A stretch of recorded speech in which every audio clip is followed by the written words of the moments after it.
911. Hey, Will. Where you at? I'm in some position. Sure. What is the number there, officer? Sir. I'm ready to go down. Sir, what's the number there? Sir? Sir? Are you with me? Hello, sir? Sir?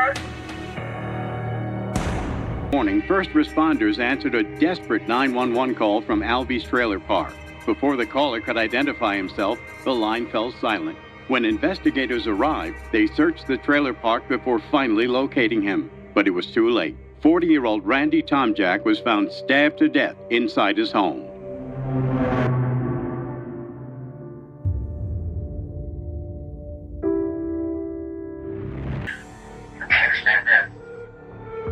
Ball's starting this interview off with impression management from go. He's brought in for questioning, and his response is he tries to take off. Most law enforcement have a perspective that innocent people don't run. Essentially what he's addressing with the detective, that he's sorry he had that reaction. He realizes that wasn't the right thing to do. But I think what Ball's really doing is realizing that really made him look quite guilty.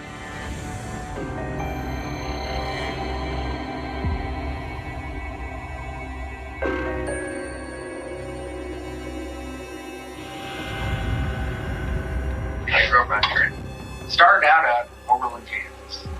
Until I was 10 years old. I'd like to get in Kansas. Okay. That way, When looking at this case, one of the things that stands out about Ball is his own narcissism. He's somewhat entitled. The reaction most of us would have to finding out that a close friend had just been violently killed would not be that this is an inconvenience for me. Let's start at 10 o'clock last night. 10 o'clock last night, I was on my second can of on Milwaukee's Best Light. I was over at my trailer house. I'm buying the place from rain. Now I hear the rain stop.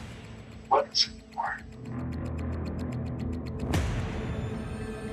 Now, you and Randy are buddies, aren't you? Pretty much. Oh, there's days where I lock the door and hide in the bedroom. Sure. Knocks on the door, like I did at night. He came over tonight. But I ignored the door and turned off the TV and the sound and everything, so he'd go away. When do you come over, just to Normally beers with you or what? Normally Randy just comes over to look. When he comes over, I just half the time I need to think of the stories. Night before last night, talked about his job and everything, bragging up how good it was going. Last night I didn't let him. He left. And then I realized I was out of cigarettes, and I said, well, I'll turn over to Randy's. Even though I didn't answer the door, I didn't like when he said that I was out.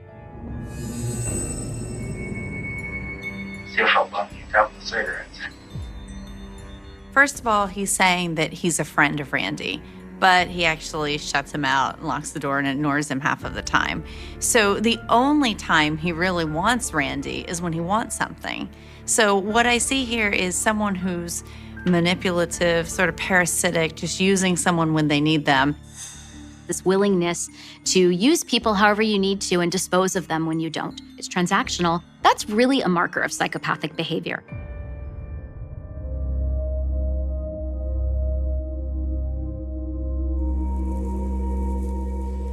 What did you think? I thought Randy committed suicide. Really? Okay. Why did you think that? Because he's been gambling too. Oh, has he? I thought maybe one time he won bookies came from busted his legs or something. He says he thinks that his best friend killed himself, and he's laughing about it. There's no grief there. There's no sadness there. Then he goes so far as to throw the victim under the bus and tell all his dirty deeds, that he's now gambling. The motivation behind it really seems to be more about humiliating the victim. He really believes that he's going to get away with it. This is very classically psychopathic, feeling superior, feeling grandiose, and enjoying your own contempt because it makes you feel powerful. He does not think that there's any proof to link him to the murder.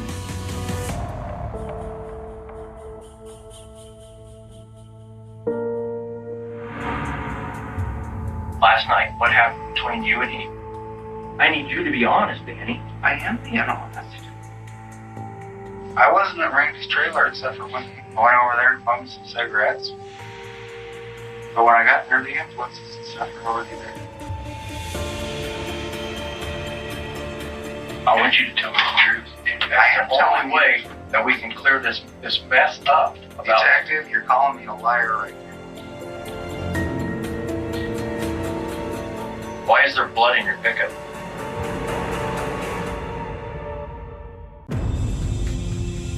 Why is there blood in my pickup?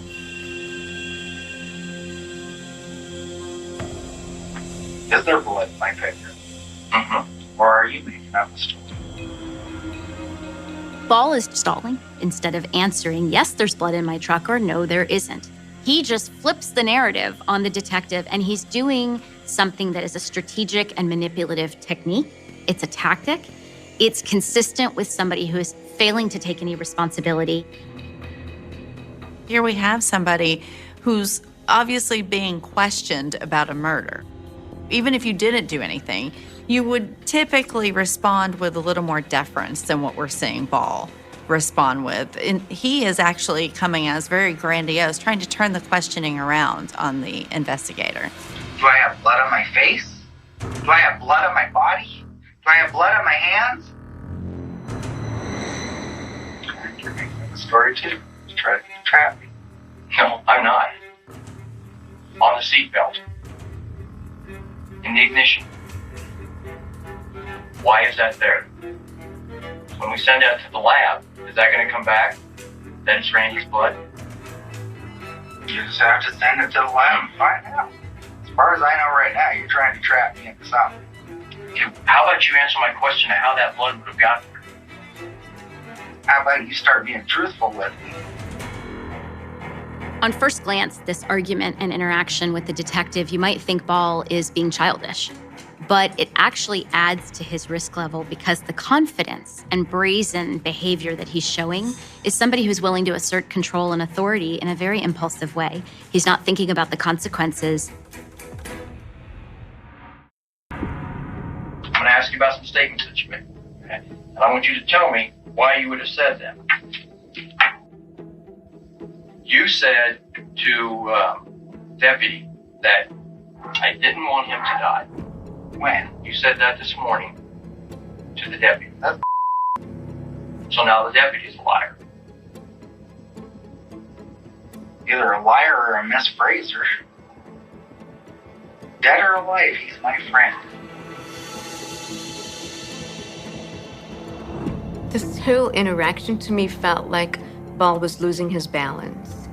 And he got a little bit scared because he's starting to feel cornered. And so he's speaking impulsively. He doesn't understand the nature of the question. He's trying to figure out why I didn't want him to die, why that's important. Through all of this, what we don't actually see is any sincere remorse.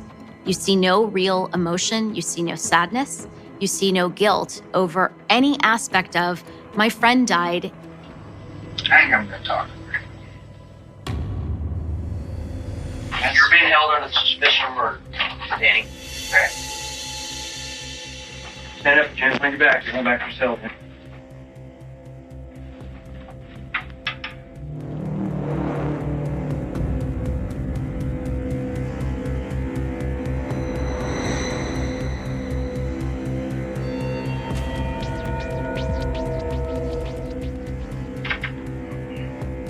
Okay, I understand it. You told the jailer that you wanted to talk to me. Okay. I'm here to listen to you. Okay, buddy? You're right. I'm right about what? There's blood on the back door of Randy's trailer. Okay. How did that blood get? Oh, What it does seem like is he's had time to think in his cell that the evidence is so overwhelmingly against him that maybe he can salvage his circumstances if he chooses to give them what they want. So what we're really still seeing here is a manipulative tactic. It's a strategy to try and gain an advantage. And to mistake it for real empathy or regret or remorse is to be duped. Okay, let's start when you and Randy first got together last night. I just lost. I'd been dwelling over everything that happened all summer long about how much I'd had the extra work to cover up his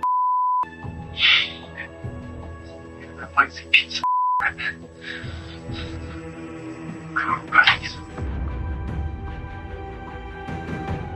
We're buddies. He thought we Okay. I just Okay, how did you get the blood all over him? after getting drunk, I just ended up getting up and going over there, stabbing him. Did you guys argue about something or? The arguments or anything. I just got pissed off over what happened the last summer and all that's been going on.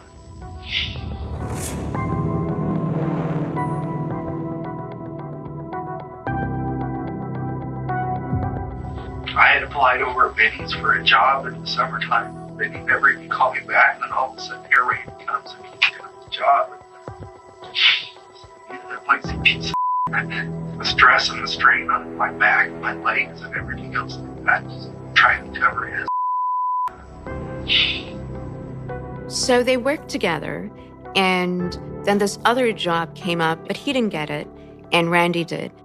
And so he seems to have, become intensely envious, jealous, outraged. He took it as a huge insult, and he felt that he didn't get the job, even though he was superior. This is the narcissistic part of psychopathy. I am so great. Why was I ignored? I am better than you. Why was I discarded?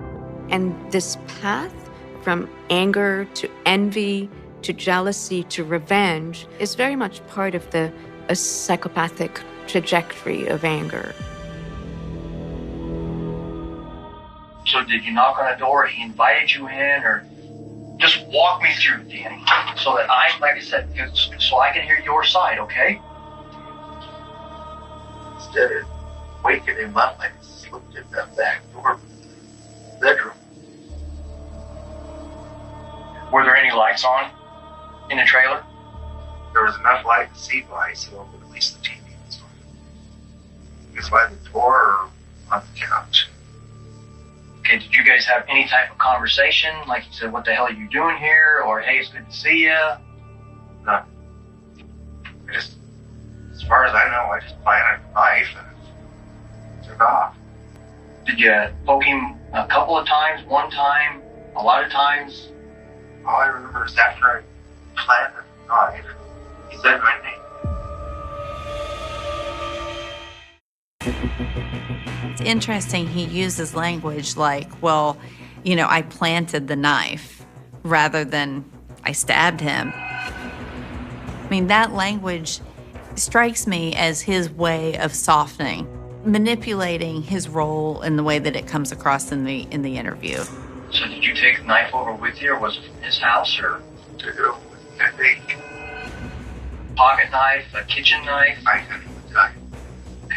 All I know is I was laying in the cell and all of a sudden it started. I was black. Blackout states don't work the way Ball is describing the memories he has and the memories he doesn't have. One of the things that Ball may have been doing was starting to set up a situation where he wasn't going to be culpable for the murder itself. But this was very much premeditated. It was calculated to enter the victim's home at night, knowing that the victim was sleeping, where the victim had little to no chance to fight back. He didn't even see him coming. Ball strikes me as someone who's using the blackout explanation as an excuse, basically as a way to get out of telling what really happened. It is true that when people are engaged in a traumatic act, even hurting someone else, they can have dissociation or, feel as if they're blacking out from the experience. But there's other indications that, in fact, he did know what was going on. The selective memory, I don't really know where I got the knife from. I don't know what kind of knife it is. I blacked out. I mean, nothing about him telling this strikes me as believable. It all seems manipulative. To me, it seems like another unsophisticated attempt to avoid responsibility. The Bible says, if you confess, that you might be forgiven. You a religious man, Danny? Not really. It's all like pictures, but like. He wasn't stabbed in the head.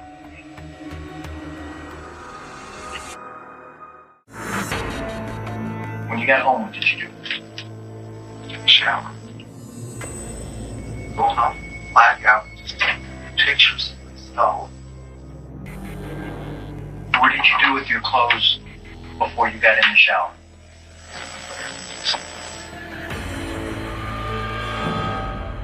It doesn't quite make sense to say he doesn't remember the knife when he picked it up. And he's able to dispose of certain things when he remembers some pieces of evidence, so he's not forensically smart about how to describe the blackout. And I think that's what gives him a little bit away.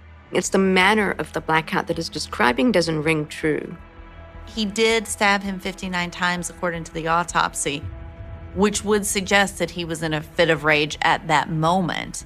The entire murder doesn't seem impulsive at all. He, was able to plan enough to get a weapon, bring a knife in, make sure he attacked the victim in the middle of the night whenever he was asleep, and had the forethought to also put his clothes, or evidence, basically, in the fireplace so that he could destroy it. It seems like it was something that was calculated. Hey, you had a mask on?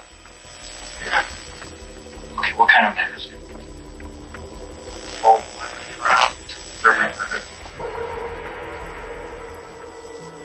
not the mask. The irony of choice of masks that Ball selects, the Grim Reaper, the Angel of Death, really speaks to this fantasy that he had going in his own head about what it would be like to kill someone, how it might make him powerful. Ball strikes me as somebody who spent most of his life being unremarkable. He hasn't accomplished a whole lot. He has been in and out of various institutions and facilities. Ultimately, the purpose of choosing the Grim Reaper may have been about Ball's own arrogance, his own narcissism, and his own ability to say, I am that important.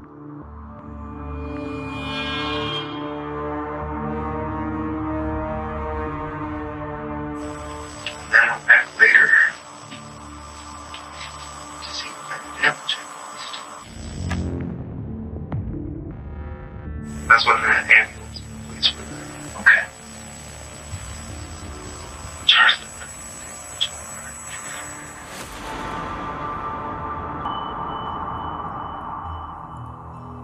So on the one hand, he's careful about masking, burning the clothes. On the other hand, he leaves fingerprints, traces of blood in Randy's trailer as well as in his car. So this feels like he thought he could come back and just clean up the mess later and everything would be okay. The one thing he didn't expect was that Randy called 911. And he didn't expect that because he knew that he had stabbed Randy 59 times. It seems like Ball is very much wanting to see what he's accomplished. Going back to the scene to see the mayhem and chaos, there's police officers there, there's a crime scene that's taped off, there's a crowd of people. And ultimately, Ball's quietly able to take. Oh, damn it. Stop. This scares me sometimes. What? Because you're rough. Listen, roughness is everything. It's more funner than casual sex. That's just boring as Oh, God. You're hurting me. Okay, stop. Orlando, please come to this line for recorded. How can I help you? I just talked to my nephew, and he said that when the neighbor came down and was fighting with his girlfriend, beating her up, and he was trying to get him off from her, they knocked him out. And he said she was shot and he shot also. Okay, so is she, where is she then, if she... She said she was in the bedroom floor. Oh my God, somebody please.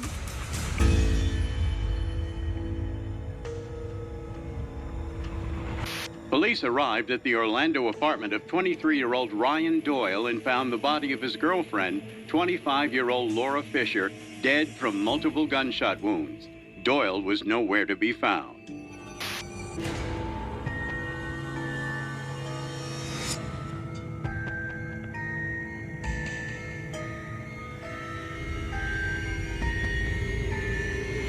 Investigators located Doyle hours later in an emergency room more than 500 miles away in North Carolina with gunshot wounds to his shoulder.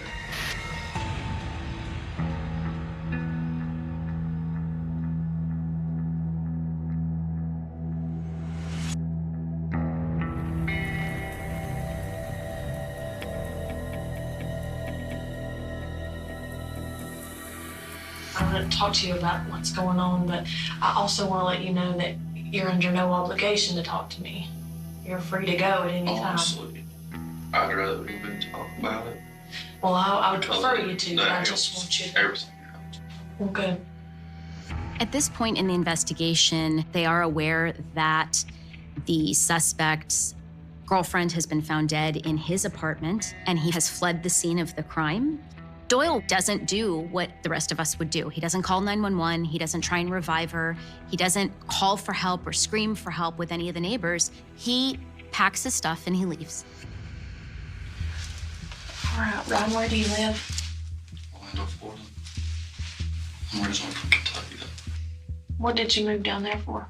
I had my mind set on college, so tried to go get a job. I was drawing unemployment for a bit because I got laid off from my other job.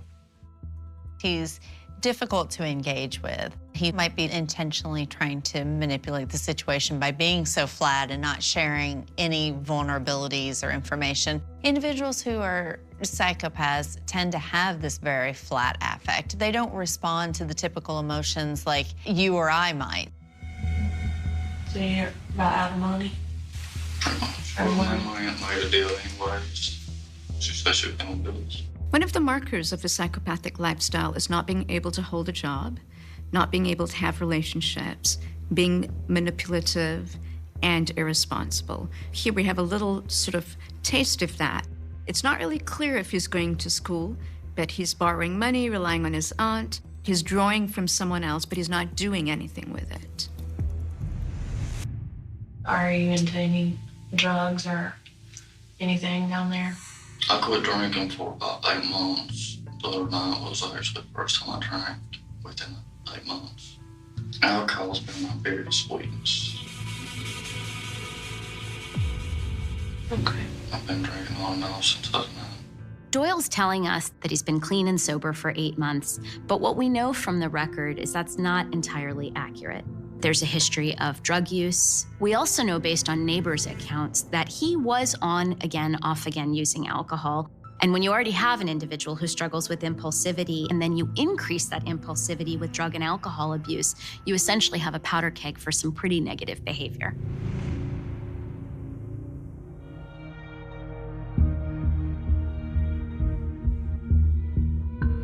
Saturday night, the boys ended up having one of my favorite drinks. Right. So, you and your friends? And my lady, and someone I thought was friends of mine, lived upstairs with them. His first name's Darren. Okay. I mean, everybody around there calls him D.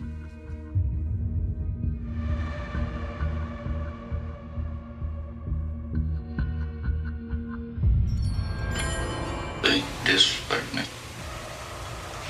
He said, man, I'm gonna fight. They acting like the little gangster deal. I want to get in everybody's face. They yelled, Laura, bitch. Hit her. Right across the face.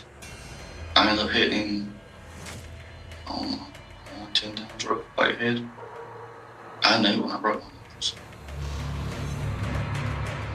I got there one pop.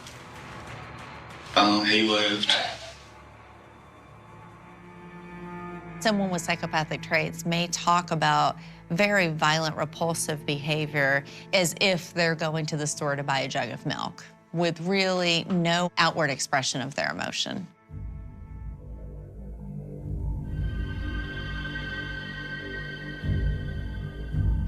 So after she wanted to have sex. She was brought a sex bondage kit. Did she? Yeah, I told you. She tied me down, then I tied her down. We just used it that way. And then her door.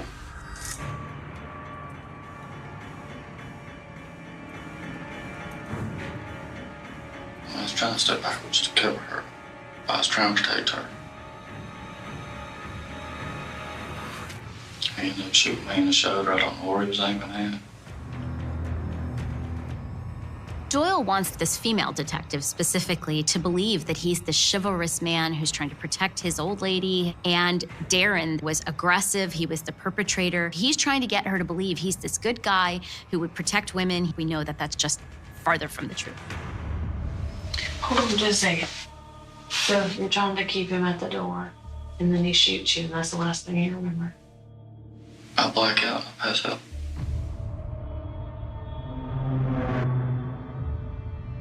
When I wake up next morning, Lord, the blood coming out of my mouth.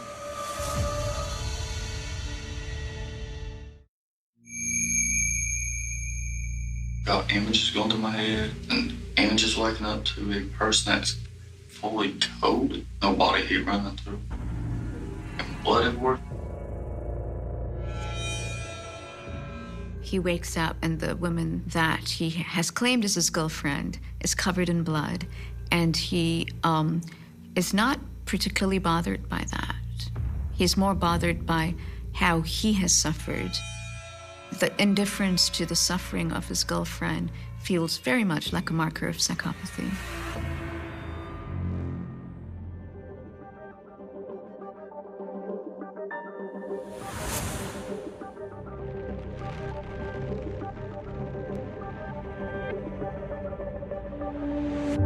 Did Ryan punch you in the face? No, I don't remember that. Did you hit him? No. Ryan's telling us that you shot him. What? I shot him? Man, come on. No, I haven't shot anybody. I can take a lie detector test. I haven't shot no gun at all.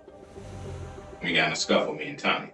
And then after that, we left and went upstairs.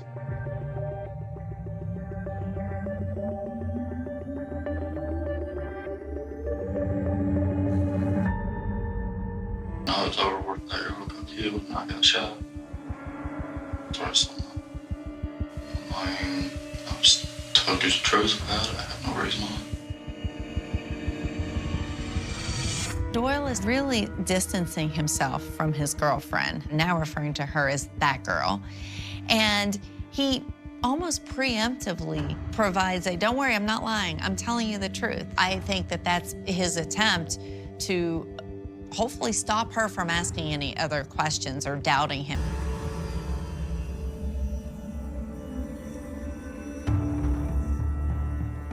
All right. More irritated and stuff.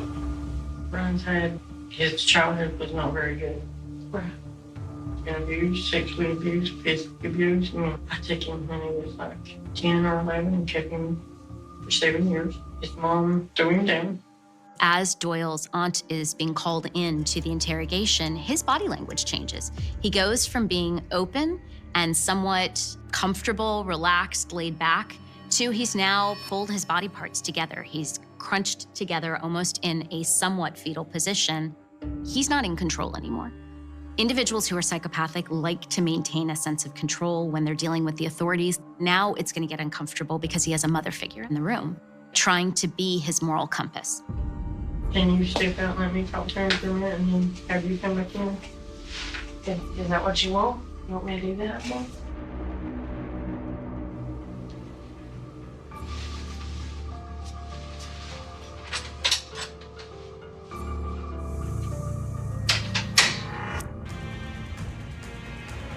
You think I'm stupid? Didn't say you was. No, look me in the eye. Do you think I'm stupid? No. You're gonna stand here and you're gonna tell me the truth, honey. And I am telling the truth about it. I'm gonna tell me the I am. You don't want me to. I don't remember. I blacked out. I don't remember shooting.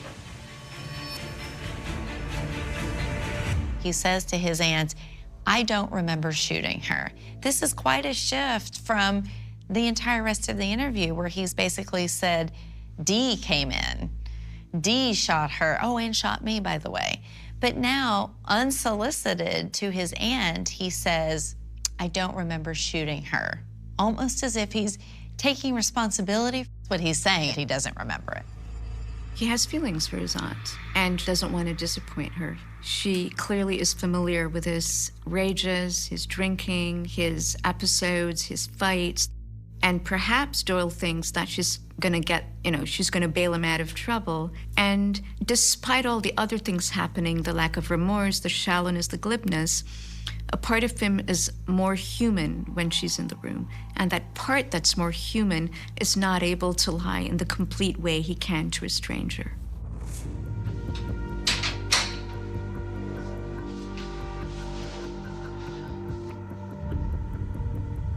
I'm not doubting you blacked out. Mixing all the alcohol together. Dealing with my temper. With Dee running his Don't cuss. mouth. I went into shutdown. I remember bits and pieces. If you did something, then you need to man up and have the guts enough to state it.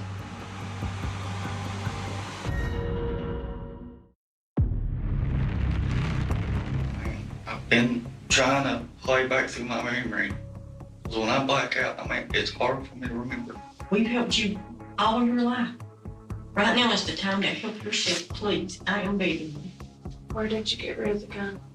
Threw it over somebody else around somewhere. I don't know what road I was on.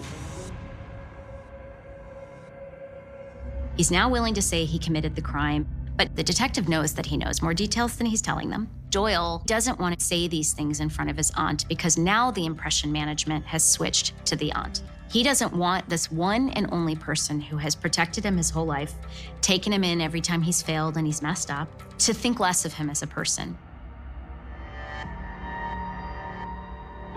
You gonna tell him everything wrong, please? Yeah, we went together about a month. I actually cared about her. What happened that got out of hand? Did y'all start arguing? I knew I hurt myself on God. Because it makes a big stinking noise. She had in the living room going through it.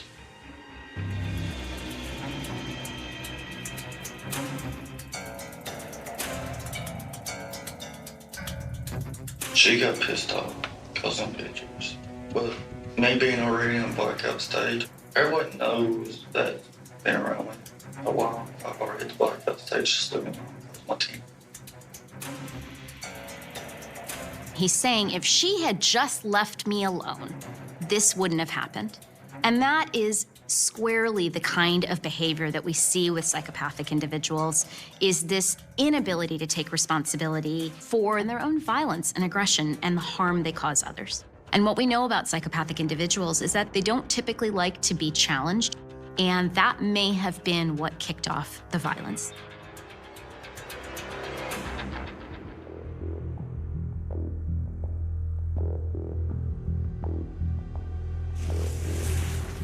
Oh, damn it. Damn Stop. It scares me sometimes. What? Because you're rough. I am not. Yes, you are.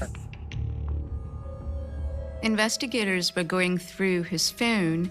They found hundreds of photographs and video recordings of women in quite explicit sexual positions. And what's so disturbing, what's so upsetting, are the women sort of saying, wait, stop, or don't appear to know that they're being recorded.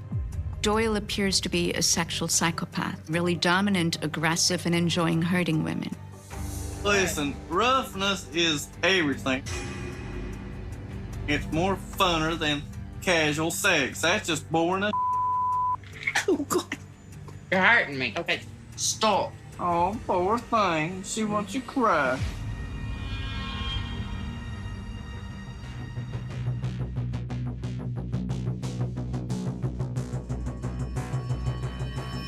I never hit her. She pushed me. And then we ended up in the bedroom.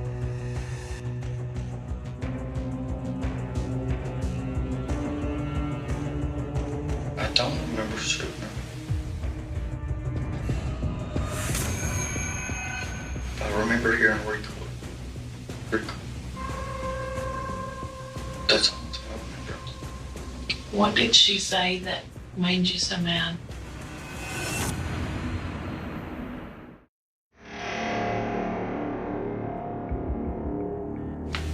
I remember something coming out her mouth about my brother. I've got a rule about him. Mess my brother, say something about him, or just messing with my period. Because I raised him the first 4 years of his life. He looks at me as a father. I look at him as a son. She said it's almost like it's better off that I don't move around him because of my temper or I drink. Pissed me off. Where was she when you shot her? On my bed, her head ended up being right here. Individuals with psychopathic traits have a difficult time reining in their rage. And pair that with their lack of remorse and their callousness for hurting other people, they lash out without really even thinking about what it means for the other individual. They also have this grandiose sense of who they are and what they've accomplished. How dare she question him and the way he wants to spend time with his brother? She should have known better in his perception.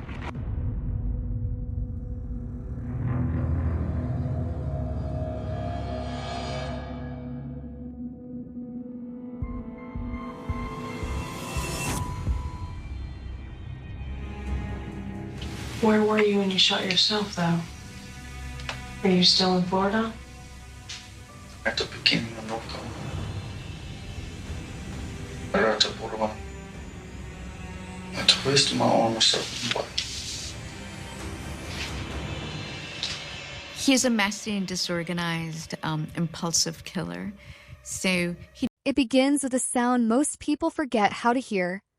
The hollow click of a payphone receiver being placed back on its hook, too slowly, as if the hand holding it hesitated, as if whoever stood there understood that once the line went dead, something irreversible had already begun.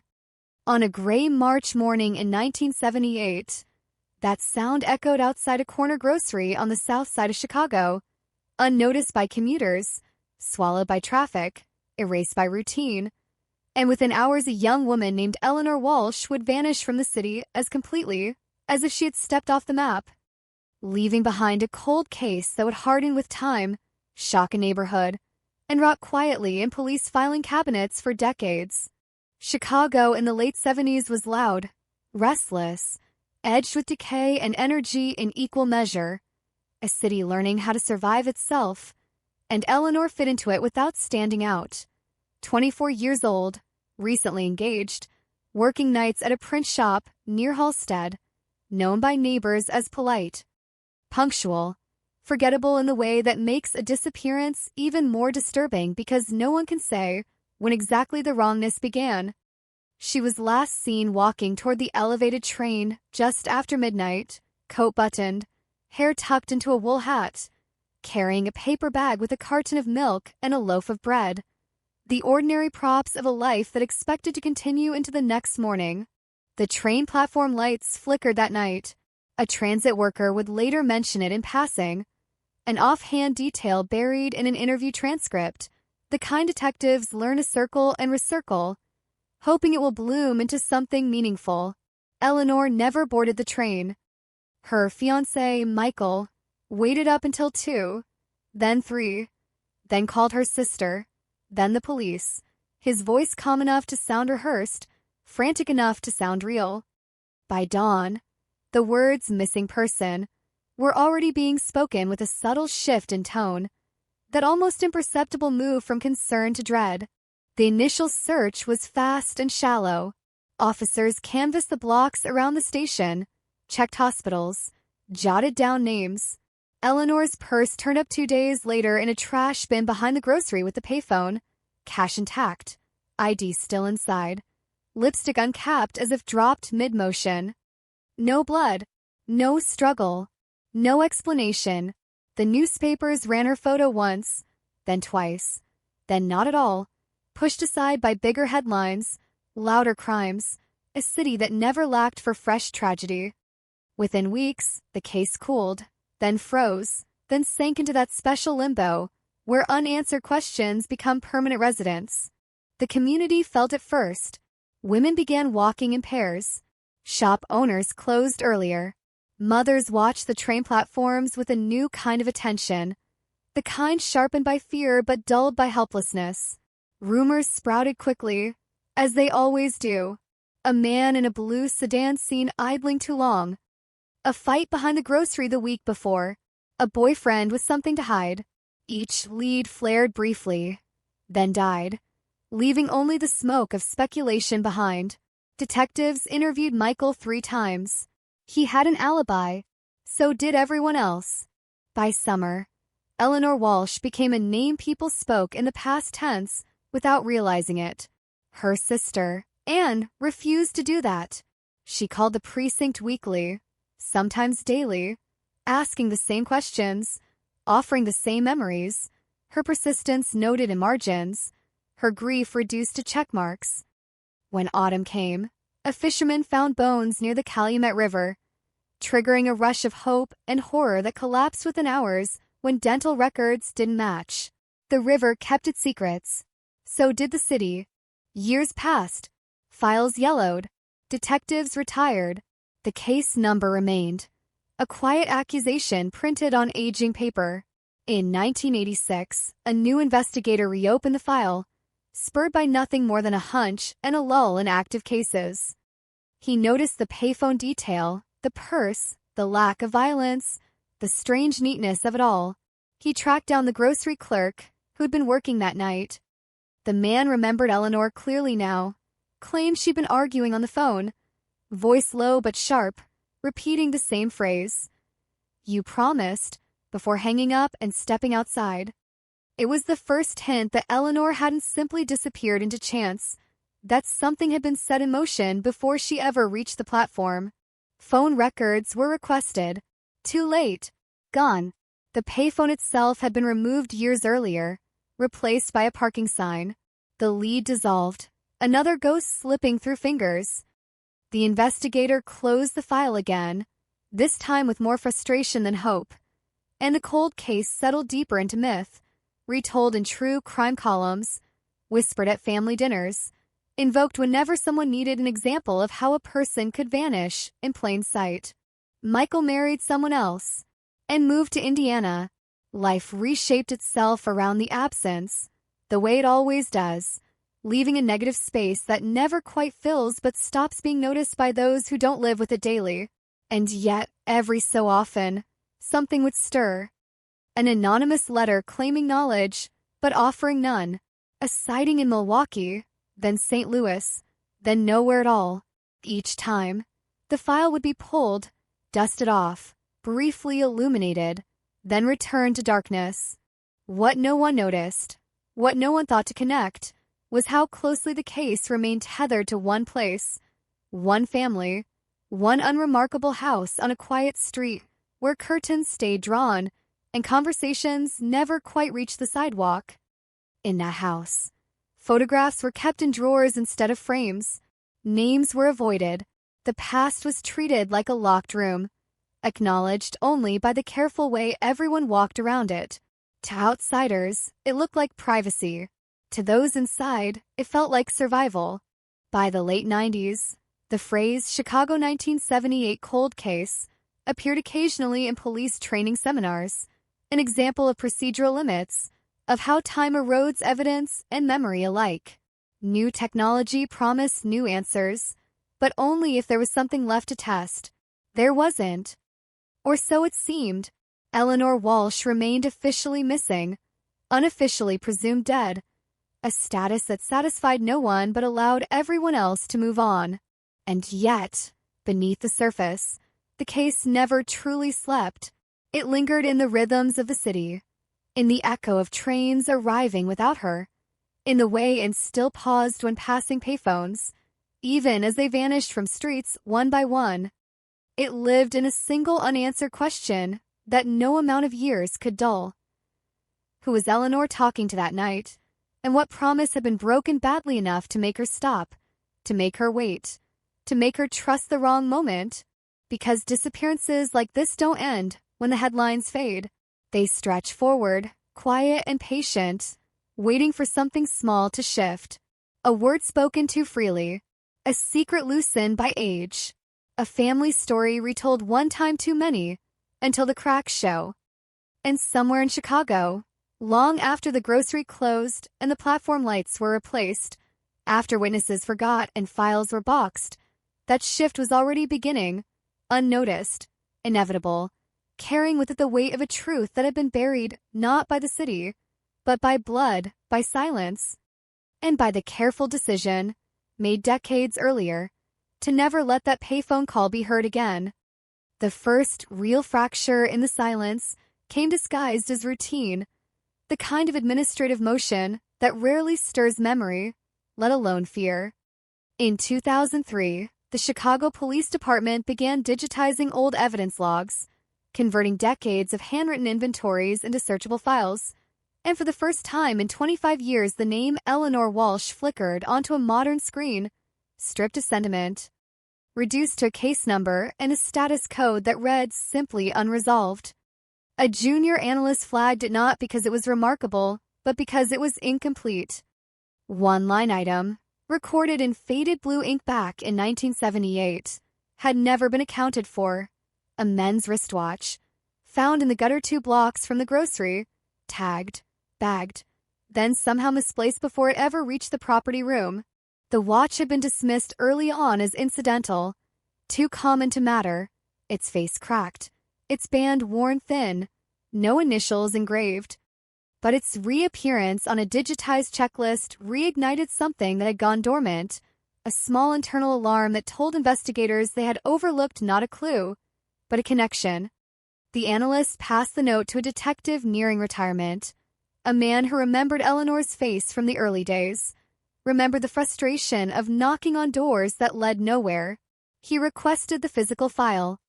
It arrived in a box that smelled faintly of dust and old paper, history compacted into folders and staples.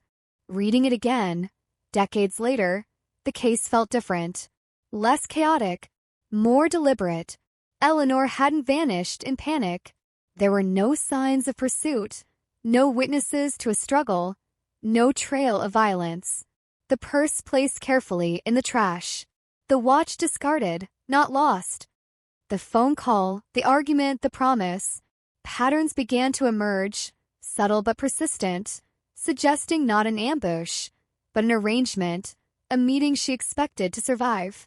The detective began mapping relationships, not just romantic or professional, but familial, tracing the lines that had been drawn long before Eleanor ever stepped onto that platform. Her father had died when she was 16.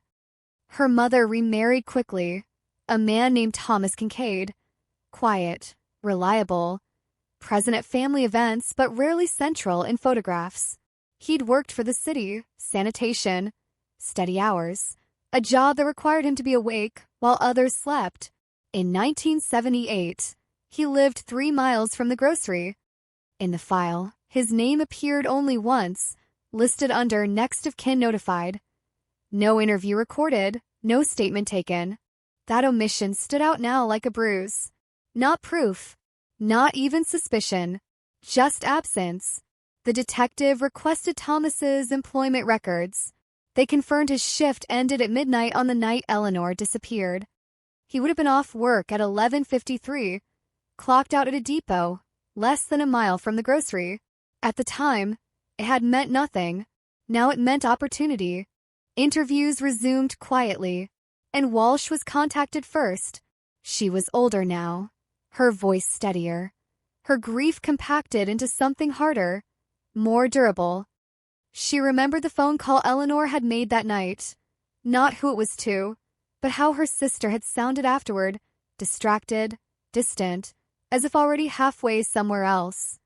And mentioned, almost as an afterthought, that Eleanor had planned to stop by their mother's house the next morning to talk about something important, something she hadn't wanted to discuss over the phone. She never said what it was. The mother was gone by then. Cancer. Her records were thin. But Thomas Kincaid was still alive, still living in the same house, still unremarkable. When detectives knocked on his door in 2004, he seemed surprised but cooperative, invited them in, answered questions with the practiced calm of a man who had decades to rehearse his own innocence. He remembered Eleanor vaguely, said she was a good girl, said the disappearance had been tragic, denied speaking to her that night, denied owning a watch like the one described. His alibi was simple. Home alone, asleep. There was nothing to hold him, nothing that would have justified pressure. The visit ended politely. The case threatened to slip back into its familiar inertia. But something had changed. The detective couldn't shake the feeling that the house itself had resisted them, that the walls held a tension no one acknowledged. He requested permission to review Kincaid's financial records from the late 70s, a long shot justified only by intuition. What he found wasn't a smoking gun, but it was odd. In April of 1978, weeks after Eleanor vanished, Thomas had paid off a long-standing debt in cash, an amount that exceeded his monthly income. Again, not proof. Just another fracture. Another hairline crack. The cold case unit took over in 2006, bringing with it fresh eyes and new tools. DNA databases had grown. Familial matching was no longer science fiction. They revisited the bones from the Calumet River, retested fibers from Eleanor's coat, re-interviewed witnesses who had once been too young, too afraid, too distracted to speak clearly. Most remembered nothing new, but one remembered too much. A former neighbor of the grocery, now living in Arizona, recalled a car idling near the alley that night. Engine running, lights off. He'd seen it before, he said. Same car, same spot, on nights when the sanitation shift ended. He'd assumed it belonged to someone waiting for a friend. He described a man stepping out, adjusting his sleeve, the glint of a watch catching the streetlight. The memory had stayed with him, sharpened by time, not dulled. The watch re-entered the narrative like a ghost demanding recognition. Investigators scoured pawn shop records, lost and found logs, estate sales. Nothing. Until 2011, when a woman cleaning out her late husband's belongings turned one in at a police station in Joliet, saying it had always bothered her. The way he'd insisted on keeping it hidden. The way he'd never worn it. The serial number matched the description from 1978.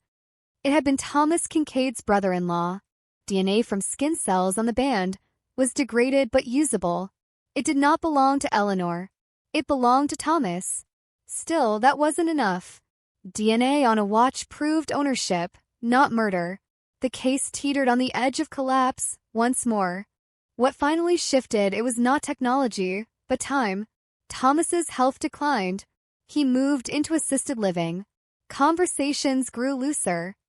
In a moment that would later be dissected frame by frame, he told a nurse he'd made a mistake a long time ago, something about family, something about keeping it quiet. The nurse reported it. The words landed in a file already heavy with implication. Investigators returned, this time with patience sharpened into resolve. They spoke of Eleanor not as a case, but as a person, spoke of Anne, of the mother who died without answers, of the weight of carrying a secret alone. Thomas listened. He said nothing, but his silence had changed. It was no longer defensive. It was tired. The city outside kept moving. New buildings rose. Old ones fell. Payphones disappeared entirely. But inside a quiet interview room, the past pressed close, insisting on being acknowledged. The question was no longer whether someone knew what happened to Eleanor Walsh. It was how long that knowledge had been passed down, protected, rationalized, until it felt less like guilt and more like inheritance. Because secrets kept for decades don't stay buried by accident. They're maintained by choice, reinforced by family dinners and unspoken rules, by the understanding that some truths, once exposed, don't just solve a cold case. They detonate everything built on top of it. And as investigators leaned closer, as the air in that room grew heavier, it became clear that whatever had happened on that March night in 1978 had never really ended. It had simply been waiting for the one moment when silence would finally fail. When Thomas Kincaid finally spoke again, it wasn't to police, and it wasn't to confess. It was to his own son. Late one night in a room that smelled of antiseptic and old furniture, where time seemed to slow and words felt heavier than they should have. The son would later describe it as rambling, unfocused, a man drifting in and out of lucidity, circling something he couldn't quite bring himself to say. But there were fragments, enough fragments to matter. A name, Eleanor. A phrase repeated twice, almost mechanically. It wasn't supposed to go like that. The son didn't go to the police right away. He went home. He opened boxes he hadn't touched since childhood, searching for something he couldn't define, driven by sensation he couldn't shake, that the story he'd grown up with had missing pages. In the back of a closet, behind winter coats and a suitcase that hadn't traveled in years, he found a shoebox. Inside were photographs, documents, and a folded piece of paper with a phone number written in ink so old it had turned brown. A Chicago exchange. The same grocery. The same payphone. When investigators learned of the box, the cold case accelerated with a sudden violence that surprised even those closest to it. Subpoenas followed. The son was interviewed, then interviewed again. He admitted his father had been controlling, obsessed with reputation, with appearances, with keeping the family intact at any cost. He admitted arguments had erupted in the house in the months before Eleanor disappeared, arguments he'd been told to forget. He admitted, finally, that he believed his father had met Eleanor that night. But belief is not proof. The case still needed something solid, something that could survive courtrooms and cross-examination. Investigators needed a body, or at least a place where one might have been. They went back to the Calumet River, back to maps from the 70s, back to aerial photographs showing undeveloped land that no longer existed. They consulted retired officers who remembered dumping sites, shortcuts, places where things were hidden because no one was looking yet. A pattern emerged. Sanitation routes, access points, a stretch of industrial land that had been paved over in the early 80s, now a distribution center humming with trucks and forklifts. Ground-penetrating radar was requested. Permission was fought for and granted. The scans lit up anomalies beneath concrete poured decades earlier, shapes that didn't match pipes or foundations. Excavation began quietly, deliberately, under the cover of infrastructure maintenance. What they found was not a skeleton laid neatly to rest. It was fragments, bone shards, fibers, a rusted clasp that might once have belonged to a coat, enough to confirm what everyone had already feared, but never enough to answer everything. Forensic analysis tied the remains to Eleanor Walsh with a probability so high it erased doubt. Cause of death could not be definitively determined. There were signs of blunt force trauma. There were signs of nothing at all. The announcement hit Chicago like an old wound being torn open. Headlines screamed cold case movement, long buried truth, remains discovered after decades. And Walsh was informed before the press. She sat quietly, hands folded, listening as an officer explained what they had found and what they couldn't prove. She asked one question, not how, not why, just who. When they said Thomas Kincaid's name, she closed her eyes, not in surprise, but in recognition. The arrest came days later. Thomas was taken into custody from his assisted living facility, frail, confused, wrapped in a blanket he didn't recognize. Cameras waited outside, hungry, relentless. The phrase family secret began circulating almost immediately, repeated so often it lost meaning, becoming shorthand for something darker and more complicated than betrayal. Inside the interrogation room, Thomas said very little. He denied killing Eleanor. He admitted meeting her. He admitted arguing. He claimed she fell, claimed panic, claimed he only meant to scare her, to make her understand that some things, once revealed, would destroy lives. What those things were became the center of the case, eclipsing even the question of murder. Letters found in the shoebox suggested Eleanor had discovered something about her mother's marriage, something financial, something involving false names and diverted funds, something that threatened to unravel the image Thomas had built so carefully. Investigators theorized a confrontation, a promise to talk, a meeting arranged under the pretense of resolution. They painted a picture of a man who believed he could control the outcome, only to lose control entirely. The defense countered with age, with memory, with the absence of direct evidence tying Thomas's hands to Eleanor's death. They argued coincidence, circumstantial buildup, a narrative stitched together from assumptions and grief.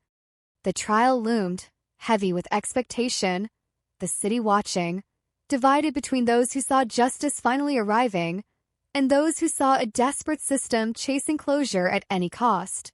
And attended every hearing.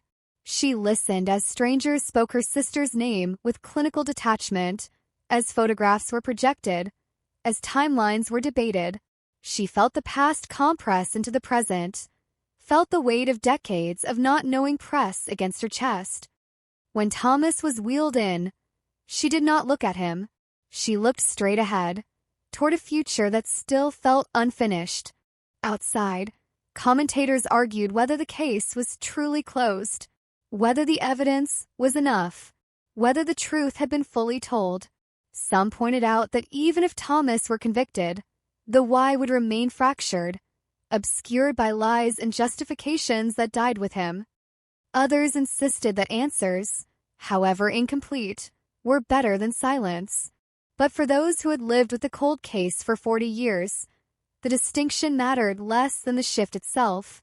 Eleanor Walsh was no longer a rumor, no longer a question mark pinned to a corkboard. She was real again, anchored to a place, to an act, to a chain of decisions that could finally be named. The city absorbed the news and moved on, as it always does, leaving behind a residue of unease. Because even as the legal process ground forward, even as the word closed began appearing next to the case number, something about it resisted finality. There were gaps no verdict could fill, years stolen that could not be returned, a family permanently altered by a choice made in the dark. And beneath it all, the quiet, unsettling awareness that the truth had lived in plain sight for decades, hidden not by complexity, but by proximity, by the simple, devastating fact that the person who knew the most had also been the one everyone trusted to say nothing at all. The trial did not begin with drama. It began with procedure, with motions and objections and the slow, grinding machinery of a system that moves at its own pace, indifferent to the decades of waiting that preceded it. Thomas Kincaid sat at the defense table, smaller than he looked on television, his hands folded, his face slack with age and medication. To the jury, he appeared less like a villain than a relic, a man out of time. And that perception would become one of the most dangerous elements in the room. The prosecution opened not with Eleanor's disappearance, but with her life. They spoke her name repeatedly, grounding it in detail, refusing to let it float away into abstraction. They described her job, her engagement, the way she planned her days. They described the night she vanished, the grocery, the payphone, the argument overheard but never understood. They described a promise made and broken. And then they turned, slowly, deliberately, toward Thomas, toward the man who had been standing just outside the frame for 40 years. Witnesses followed, the transit worker, the grocery clerk, the neighbor who remembered the idling car, the glint of a watch, the engine humming in the dark. Each testimony was small on its own, fragile, vulnerable to doubt. But together they formed a pattern, a rhythm that suggested intention rather than accident. The prosecution leaned heavily on that rhythm, repeating it until it settled into the room like a low-frequency hum. The defense countered with reason, with skepticism, with the undeniable reality of time. They reminded the jury that memory degrades, that witnesses reconstruct, that the human mind fills gaps with story. They pointed to the lack of direct evidence, the absence of a weapon, the uncertainty around cause of death. They framed the investigation as a retroactive narrative, built backwards from suspicion rather than forwards from proof. And when they spoke of Thomas, they spoke softly, emphasizing his age, his health, his confusion, inviting empathy without explicitly asking for it. The most difficult testimony came from Thomas's son. He took the stand reluctantly, his voice steady but tight, and described a childhood shaped by rules that were never explained, by anger that arrived without warning and left without apology. He spoke of the shoebox, of the phone number, of the things his father had said near the end, half confessions disguised as regret. The defense pressed him hard, suggesting bias, resentment, a desire to unburden himself at his father's expense. He listened, absorbed the blows, and answered anyway. When asked why he came forward, he said only that he was tired of not knowing which parts of his life were real. Forensic experts followed, clinical and precise. They explained probability, degradation, the limits of what science could offer after decades in the ground. They spoke of bone fragments and fibers, and the quiet violence of time itself. They could not say exactly how Eleanor died. They could say she did not die naturally. They could say she had been moved. They could say the location of her remains aligned with Thomas's access and opportunity. It was enough to suggest, not enough to prove. Outside the courtroom, the city argued. Talk radio lit up. Editorials questioned the ethics of prosecuting an elderly man for a crime committed in another era, under another set of investigative standards.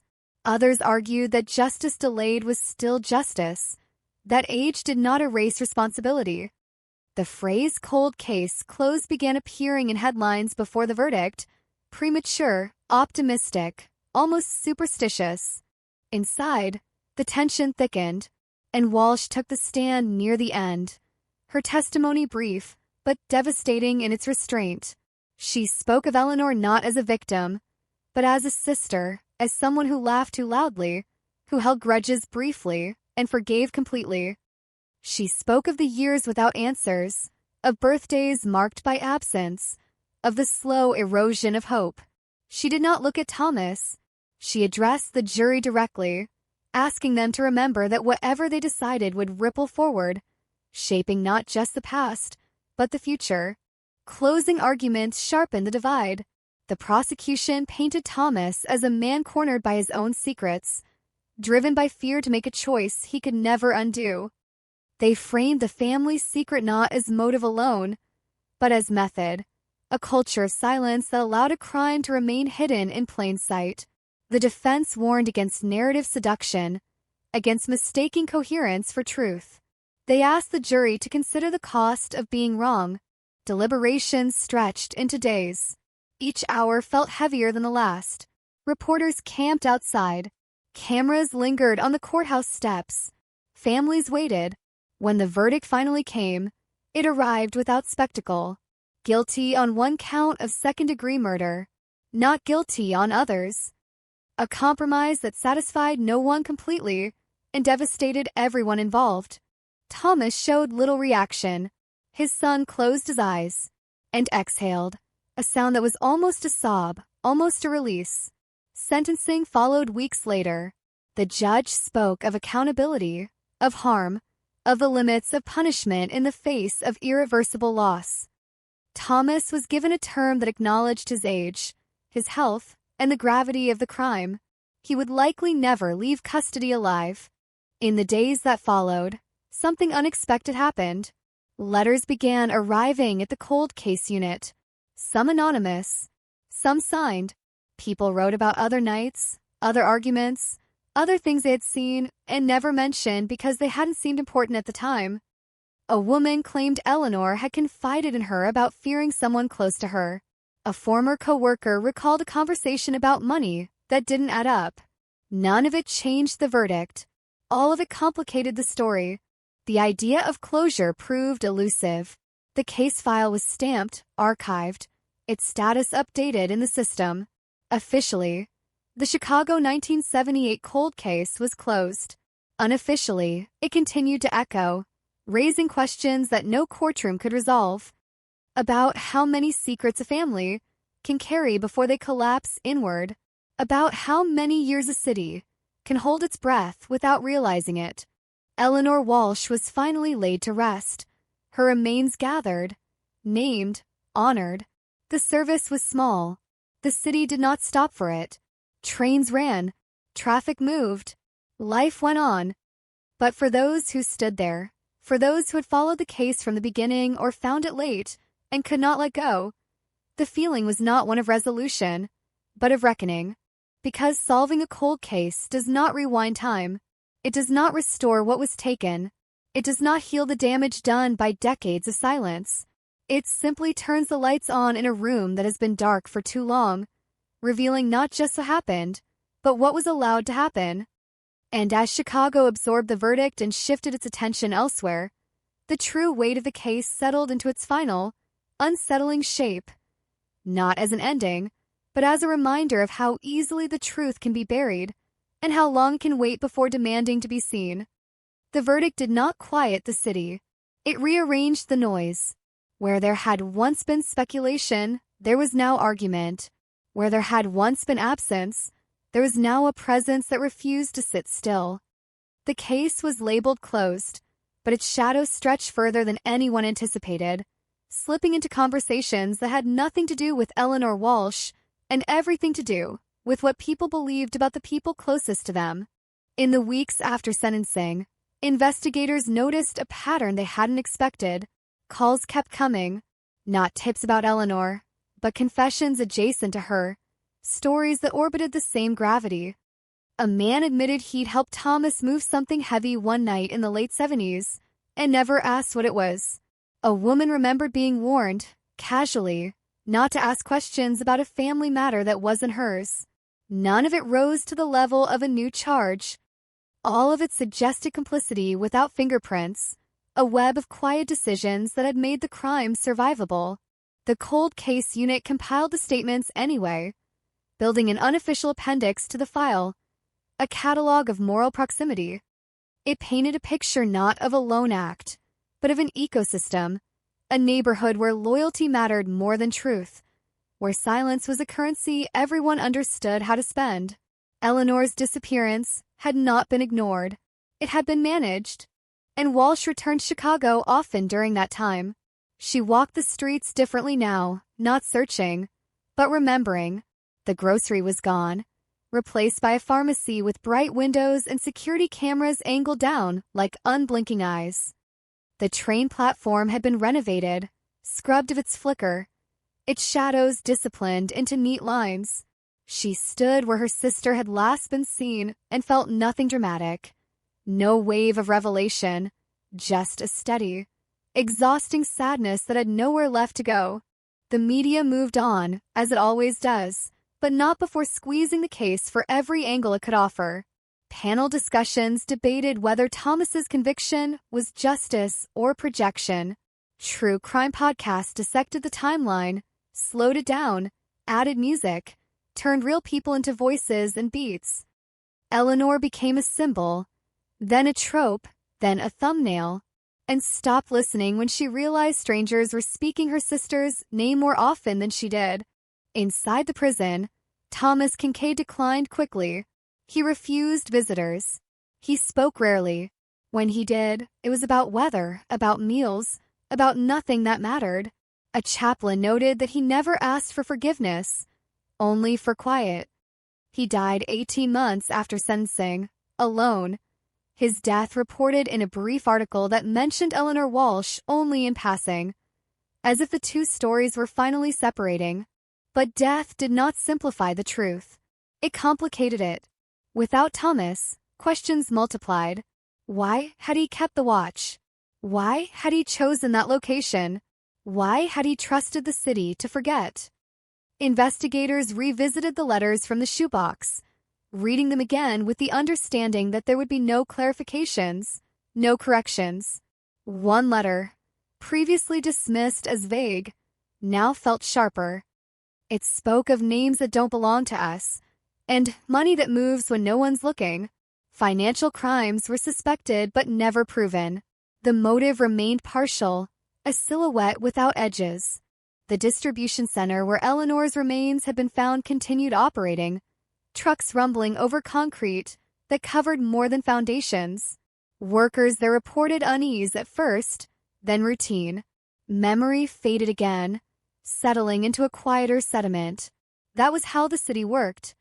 It absorbed shock, redistributed it, and kept going. The case became something people referenced to make a point, not something they felt. And yet, every so often, the file would be opened again, not by police, but by people trying to understand their own histories. Students wrote papers. Journalists revisited the transcripts.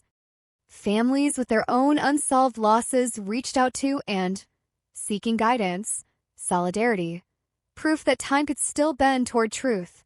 She answered when she could. When she couldn't, she didn't apologize.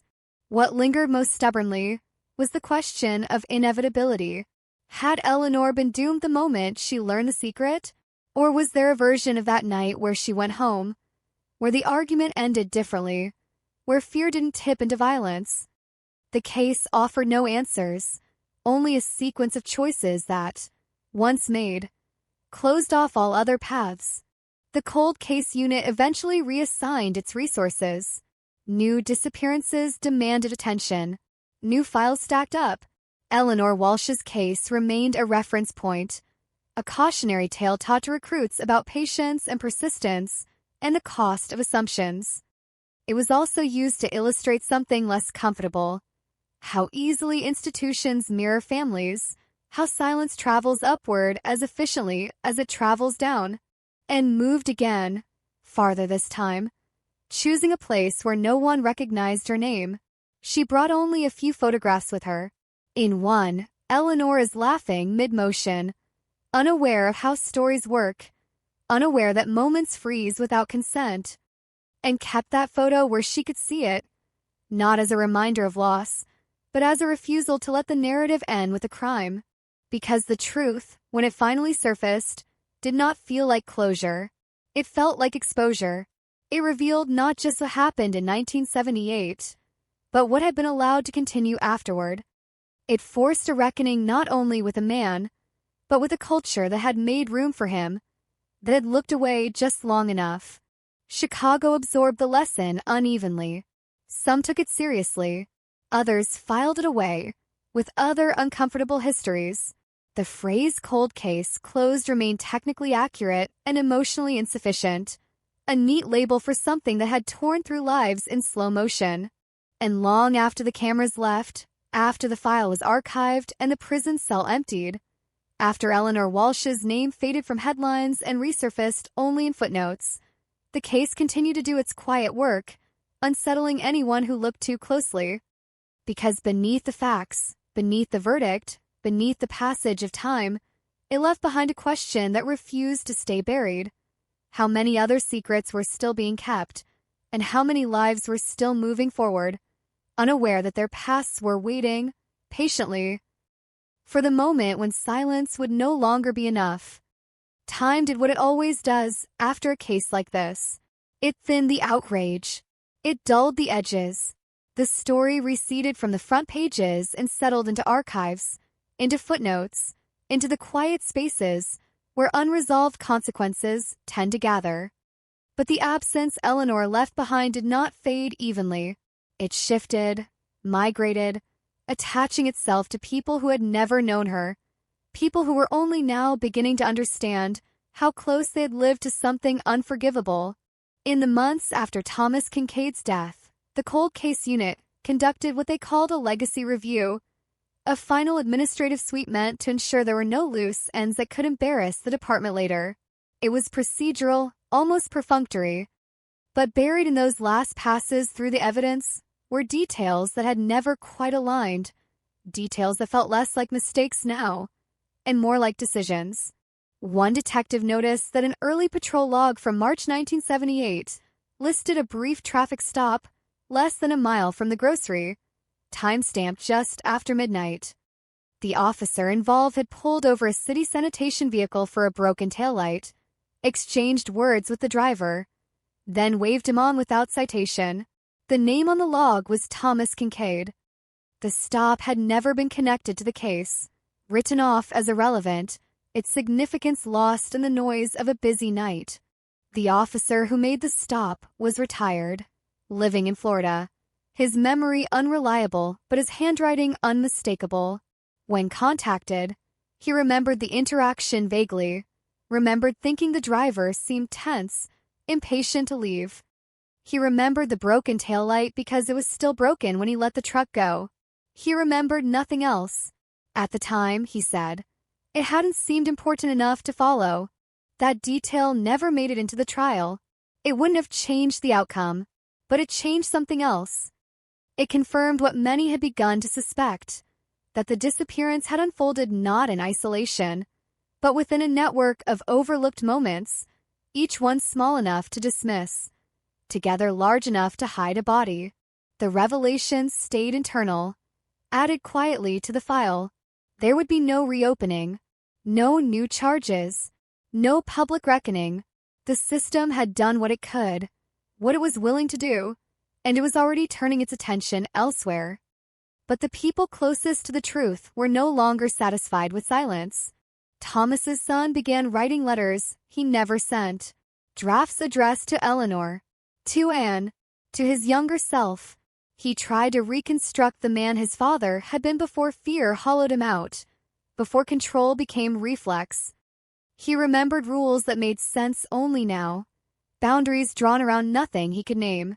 The house, he realized, had always been organized around a secret, its architecture shaped by avoidance. He met with a journalist once, anonymously, offering context without names. He spoke about how violence doesn't always announce itself, how it sometimes arrives as policy, as tone, as the quiet understanding that certain questions will not be answered. The article ran without attribution, folded into a broader examination of family-enabled crimes. Most readers skimmed it.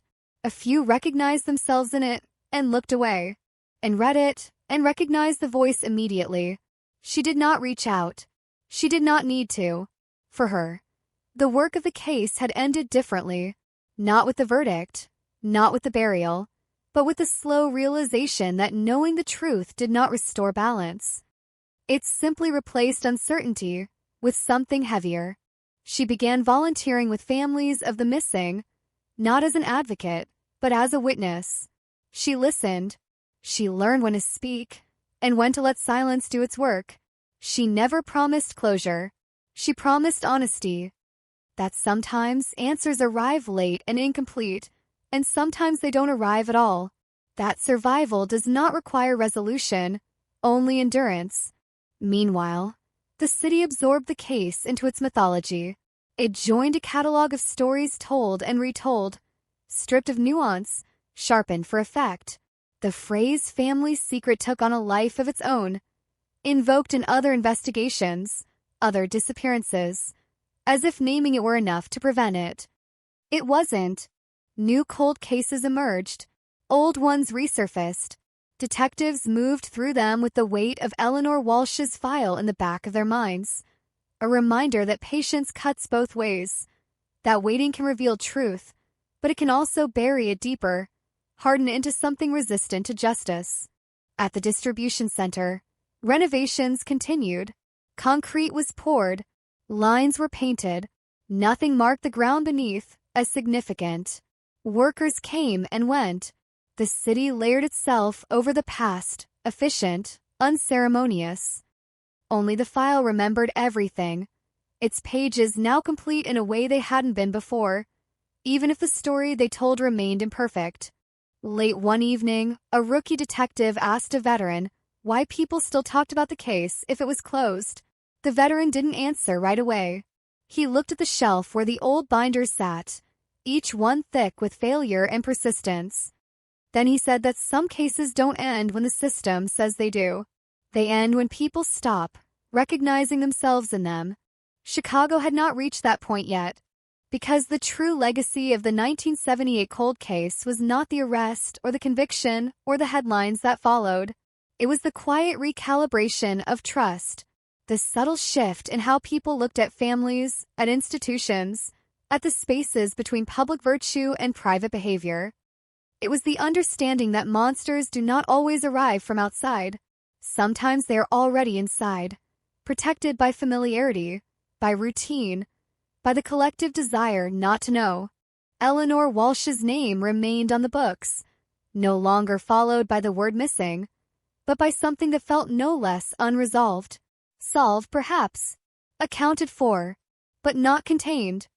Her story continued to move through the city in fragments, in a broken taillight never fixed, in a watch kept too long, in a promise that should never have been made. And as Chicago slept, as new nights unfolded with their own arguments and their own secrets, the lesson of the case lingered in the dark, unspoken but present, a warning disguised as history. That silence is never neutral, that it always takes a side, and that once it does, it can carry the weight of a life for decades, waiting patiently for the moment it finally collapses under the truth it was built to hide. Years after the file was stamped and shelved, after the last appeal was denied and the last headline retired, the case continued to surface in places no one expected. Not in courtrooms or police briefings, but in living rooms, in therapy sessions, in the uneasy pauses that follow the question, do you really know the people you grew up with? Eleanor Walsh had become less a person than a fault line, a reminder that history doesn't stay where it's put. In 2021, a criminology graduate student requested access to the full case file for a dissertation on delayed justice. It was routine. The department had learned to treat the file like a teaching tool, stripped of names in some versions, anonymized, controlled. But this request was for the original, unredacted material. After weeks of approvals, it was granted. The student spent months with the documents, reading not for evidence, but for absence, for what was not said, not followed up, not questioned. She noticed patterns others had overlooked, not in what Thomas Kincaid did, but in how people reacted around him. Statements that softened over time, descriptions that grew less specific the closer they came to family, language that shifted subtly from certainty to suggestion. She wrote about it carefully, academically, but the implication was clear. The crime had not survived because it was perfect. It survived because it was protected.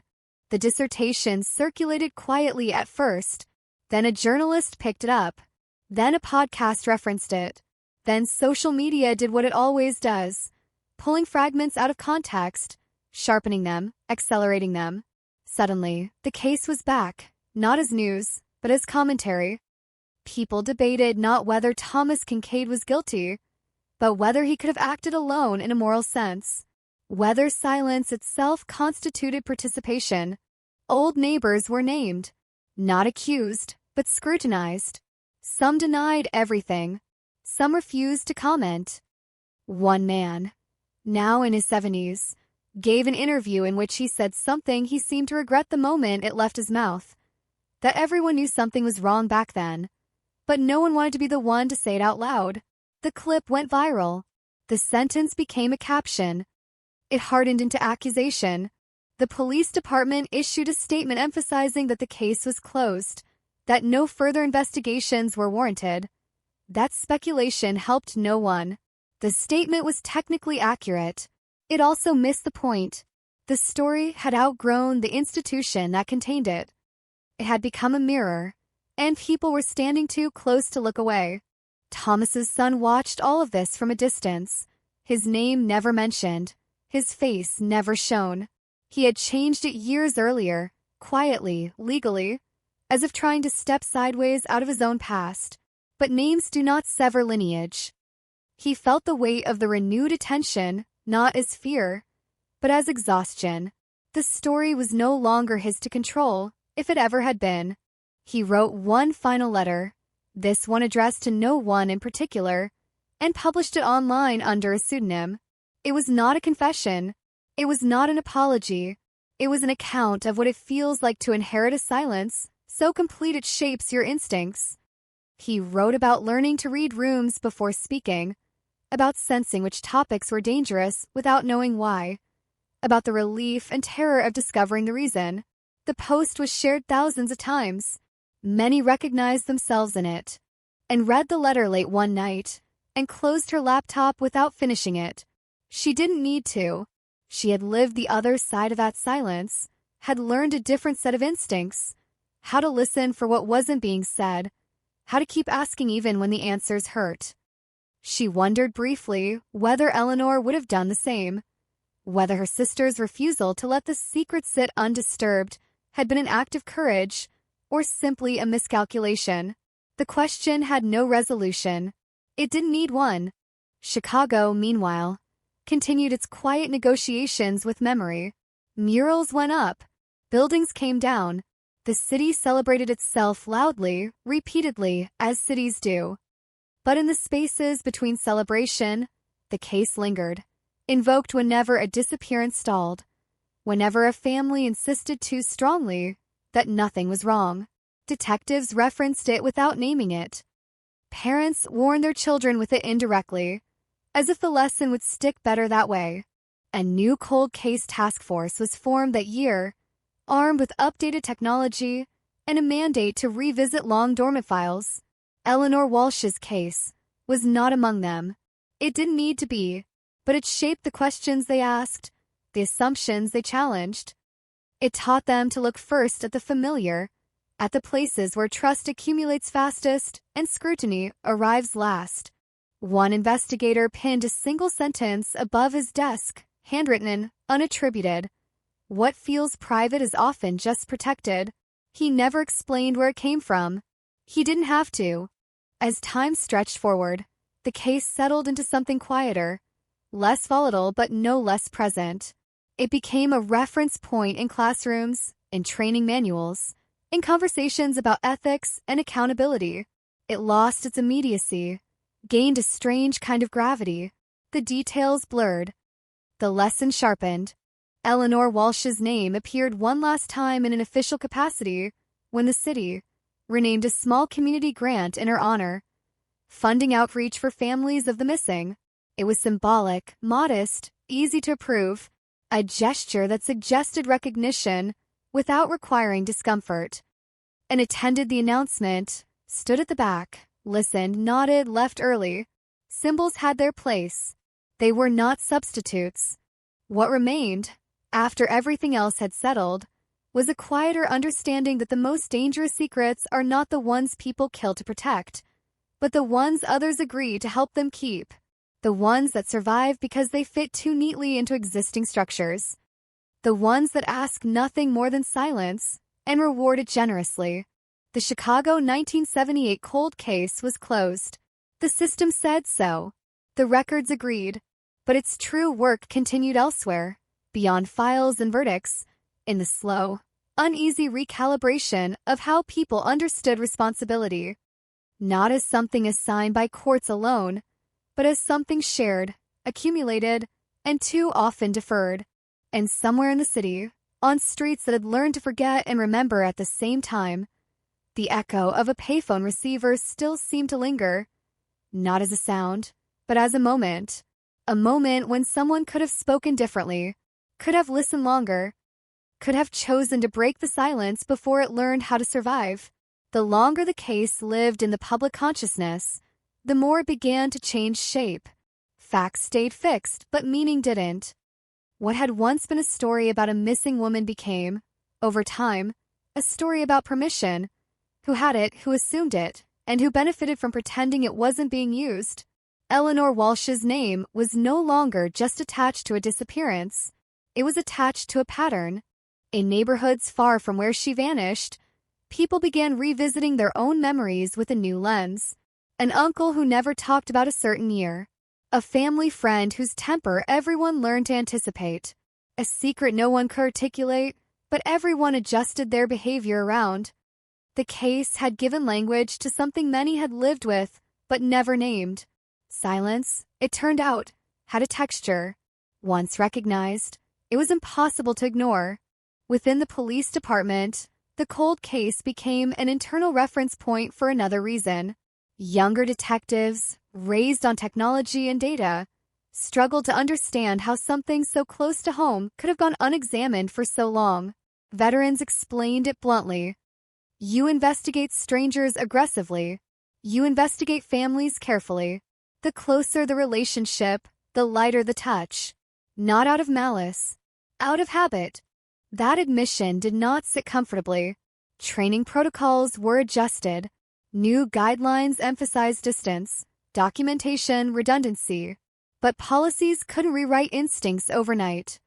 The case was cited again and again in internal discussions, not as an indictment, but as a warning about what familiarity erodes. Meanwhile, the physical spaces tied to Eleanor's last known movements continued their quiet transformations. The alley behind the old grocery was sealed off, rebranded, renamed. The distribution center changed ownership.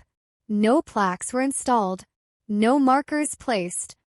The city had learned long ago that memorializing pain invites questions, and questions invite responsibility, and returned Chicago less often now.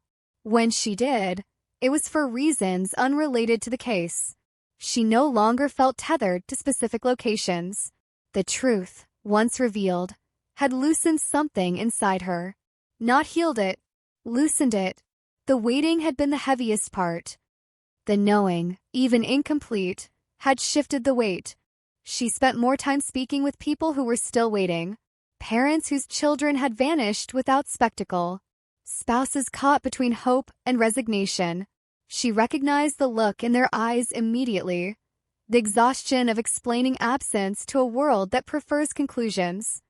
She told them what no one had told her early on, that they were allowed to demand answers without guaranteeing they would get them. Across the city, true crime interest peaked, then waned, then reshaped itself again. Eleanor's case became a reference in discussions about ethical storytelling. Critics questioned whether reopening old wounds in pursuit of content served justice or merely consumed it. Others argued that attention, however imperfect, was better than neglect. The debate mirrored the case itself. No clear resolution, only competing truths. Thomas Kincaid's grave went unvisited. His name faded faster than Eleanor's, an imbalance that felt appropriate to some and unjust to others. Without him, the family's secret lost its anchor. It became abstract, transferable, a cautionary tale rather than a personal reckoning. That abstraction made it easier to talk about and easier to dismiss. The graduate student who had sparked the renewed attention moved on to other work, but the questions she raised continued to circulate. She received messages from people who said her research had unsettled them, had forced them to rethink long-held assumptions. She responded carefully, aware of the responsibility that comes with pulling threads. Some things unravel quickly, others resist, snapping back into place. One message stood out. It was from a woman who claimed to have known Eleanor briefly, through a mutual acquaintance, and who said she had overheard a conversation weeks before the disappearance about someone who won't let go. The woman hadn't thought it mattered at the time. She had been young, distracted, afraid of being wrong. Now she wondered if that moment had been a chance to intervene, however slightly. There was nothing to be done with the information. No follow-up, no investigation, just the weight of a memory reclassified as relevant too late. That, perhaps, was the case's final lesson. Not that justice always arrives, or even that truth always emerges, but that relevance is often assigned retroactively, once the cost of speaking has already passed. Eleanor Walsh's disappearance had been surrounded by moments like that. Glances exchanged, instincts suppressed, discomfort overridden in the name of peace. Chicago carried on, but the case had altered the way some people moved through it. They asked different questions. They listened longer. They hesitated less when something felt wrong. The change was subtle, uneven, impossible to measure, but it existed. In official terms, nothing else happened. No new arrests. No reopened hearings. The case remained closed, its status unchallenged. But unofficially, it continued to open doors inside people. Doors they hadn't known were locked until they felt the move. On the anniversary of Eleanor's disappearance, Anne lit a candle alone. She did not mark the years anymore. She marked the distance traveled. From not knowing to knowing, from asking to understanding that some answers come wrapped in other losses. She thought of her sister not as a victim frozen in time, but as a presence that had shifted something fundamental, not just in her family, but in a city that had learned, however slowly, to question its silences. And somewhere beneath Chicago's constant motion, beneath the layers of concrete and noise and reinvention, the story remained, not demanding attention, not asking for resolution, simply existing as proof that what is buried does not disappear. It waits. It listens. And when the conditions are right, when silence weakens just enough, it rises, not to shock, but to remind that every cold case leaves behind a warmth that lingers, a trace of human consequence that no closing stamp can fully erase. There was a moment, years after everything had been decided, when the case stopped being about Eleanor Walsh altogether and became about the act of remembering itself. It happened quietly, without ceremony, the way most lasting shifts do. A detective, reviewing an unrelated disappearance, paused over a familiar pattern and felt a chill that had nothing to do with evidence and everything to do with recognition. The file on his desk was new. The feeling was not. He noticed how quickly the investigation skirted the inner circle, how carefully questions were phrased when relatives were involved, how the language softened as proximity increased. No one said it out loud. No one had to. The muscle memory of deference was still there, inherited from decades of precedent.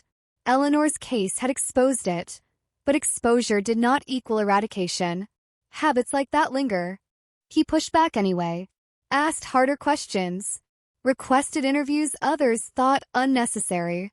He cited the old case obliquely, not by name, but by implication.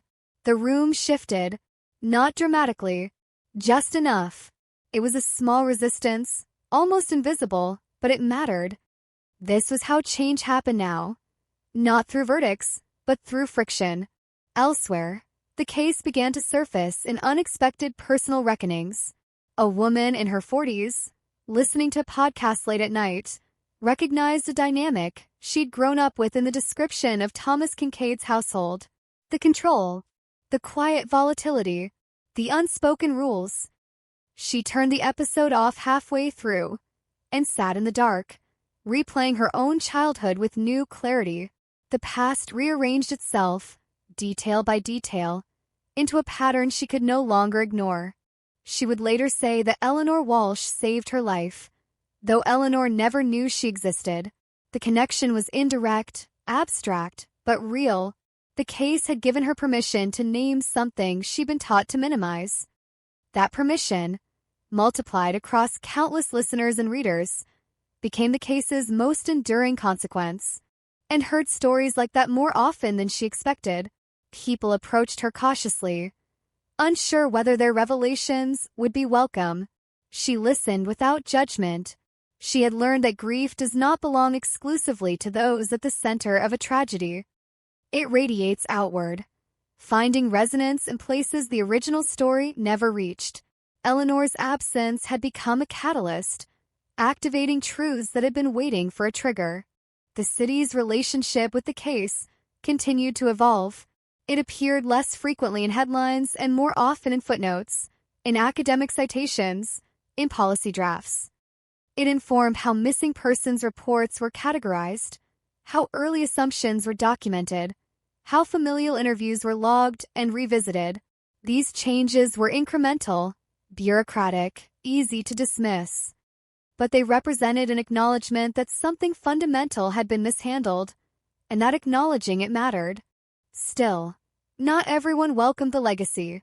Some former neighbors resented the renewed scrutiny, the implication that inaction equaled guilt. They argued that fear was contextual, that the 70s were different, that people minded their own business because that was how you survived. They weren't entirely wrong, but the defense rang hollow against the weight of what had been lost. One man, who had lived down the street from Thomas Kincaid for decades, confessed privately to a reporter that he'd always suspected something. Not murder, just wrongness. A tension that didn't belong. He said he told himself it wasn't his place to intervene, that families handled their own problems, saying it now felt like both relief and indictment.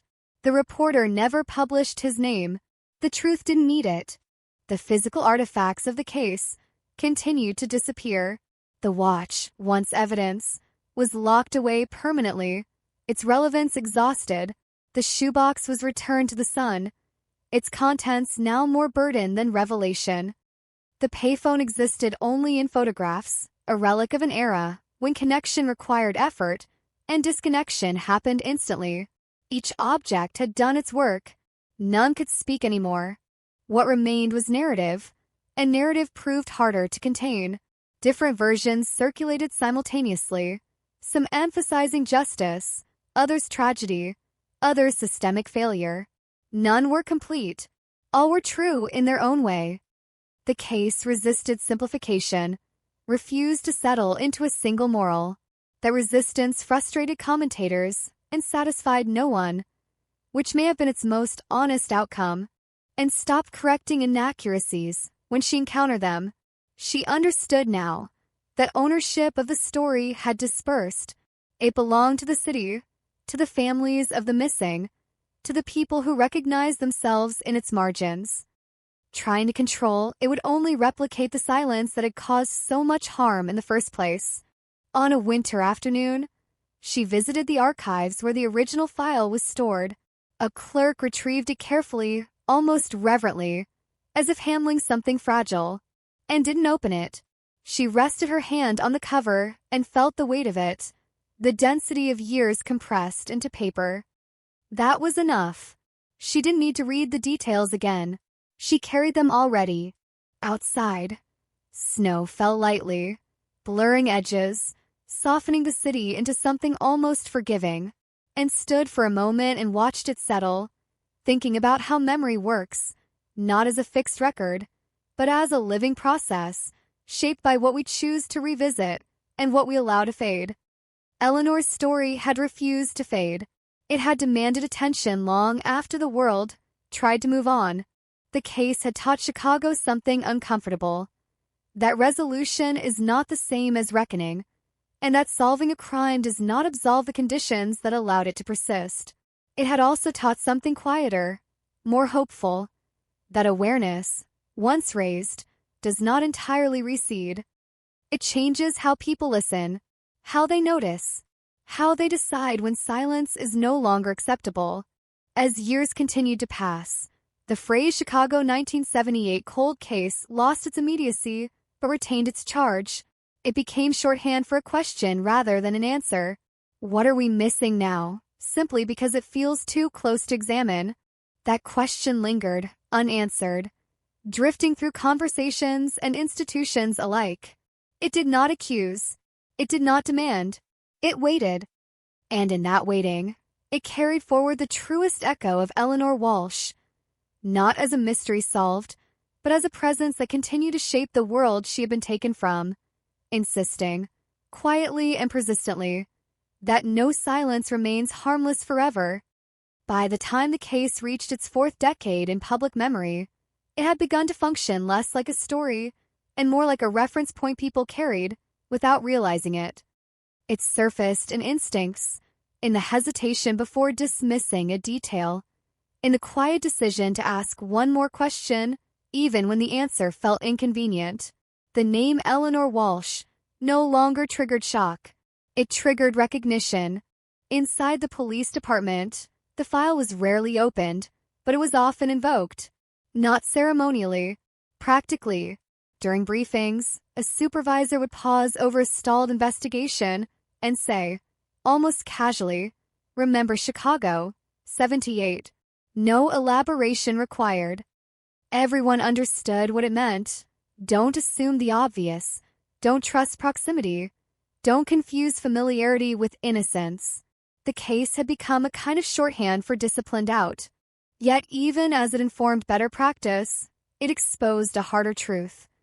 That no system, however improved, could fully correct for what people choose not to see. Policies could mandate interviews. Technology could flag anomalies. But none of it could force someone to act on a feeling they'd been trained to suppress. Eleanor's disappearance had not survived because of a lack of tools. It had survived because restraint had been mistaken for professionalism. Outside institutional walls, the case continued to echo in quieter ways. A teacher used it to explain how narratives are constructed and protected. A social worker referenced it when discussing intergenerational silence.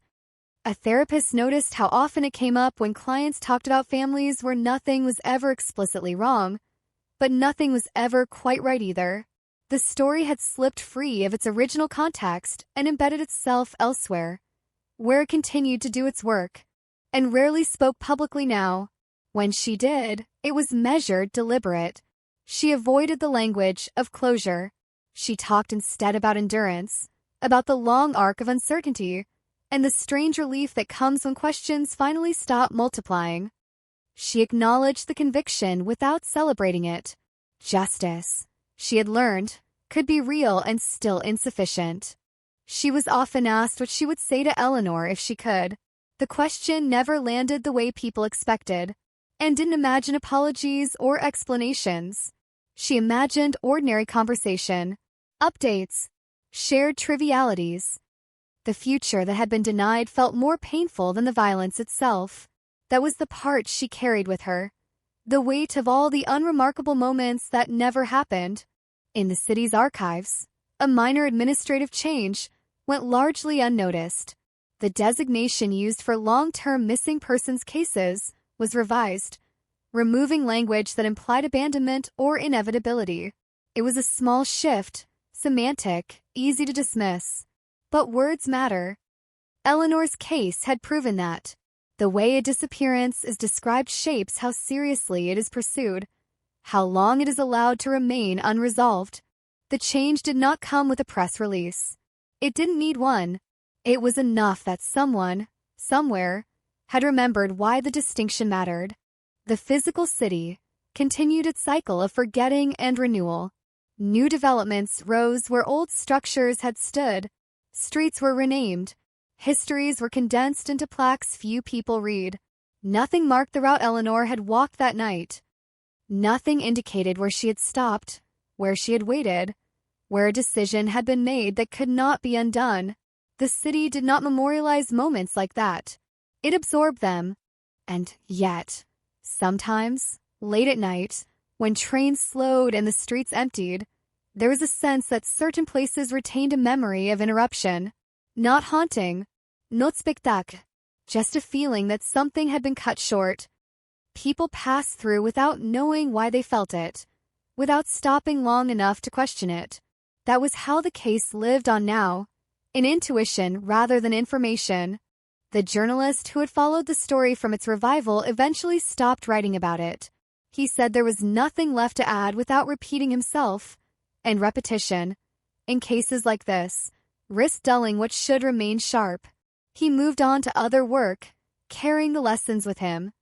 He asked harder questions earlier. He trusted discomfort more. Thomas Kincaid's name appeared once more in a footnote of an unrelated investigation, cited as precedent for delayed accountability. It was brief, clinical, devoid of narrative. His life, which had once exerted so much control over others, had been reduced to a reference. Eleanor's name, by contrast, continued to surface, spoken with care, with gravity.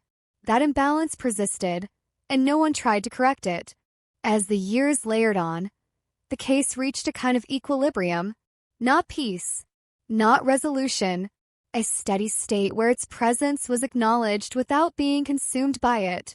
That, perhaps, was as close to closure as it would ever come, on an unremarkable evening, and received a message from a young woman who said she was considering reporting something that had happened years earlier within her own family. She wasn't sure it mattered anymore. She wasn't sure she would be believed, and replied simply, "It matters because you remember it. That's enough to begin." The message was read, then reread, then answered. Nothing about Eleanor Walsh's case guaranteed outcomes like that. It didn't promise justice or safety or clarity. What it offered, instead, was permission to speak, to doubt, to refuse the comfort of silence. That permission traveled further than any verdict ever could. As Chicago moved forward, as new stories took shape and old ones faded, the cold case from 1978 remained where it had always been. Not in the past, but in the spaces between certainty and denial. A reminder that truth does not always arrive dramatically. Sometimes it seeps in, altering the ground just enough that future steps land differently. And in that altered ground, in that subtle shift beneath the city's constant motion, Eleanor Walsh continued to exist. Not as a headline, not as a cautionary tale, but as a quiet, enduring presence, insisting that what is hidden will eventually press back, and that the cost of ignoring it is never as small as it first appears. In the end, what remained was not a conclusion, but a residue, a thin film of awareness left behind after the noise had faded, after the argument settled, after the case stopped being invoked and started being assumed. Eleanor Walsh's story did not finish with a period. It ended with a pause that stretched forward, long and unfinished, asking nothing and demanding everything. Chicago learned to carry that pause. It folded it into its rhythm, into the way people hesitated before dismissing a missing person as a runaway, into the way a late-night phone call was answered with a little more caution. The city did not change all at once. Cities never do. But it absorbed the lesson unevenly, imperfectly, the way it absorbs everything else, brick by brick, habit by habit, and aged quietly. Her life, once defined by waiting, found a new shape, not lighter, but steadier. She no longer measured time by anniversaries. She measured it by moments when Eleanor appeared unexpectedly, in a laugh that sounded familiar, in a story that felt unfinished, in the sudden certainty that some absences never shrink, they simply integrate. She stopped asking herself what she could have done differently. The question no longer led anywhere useful.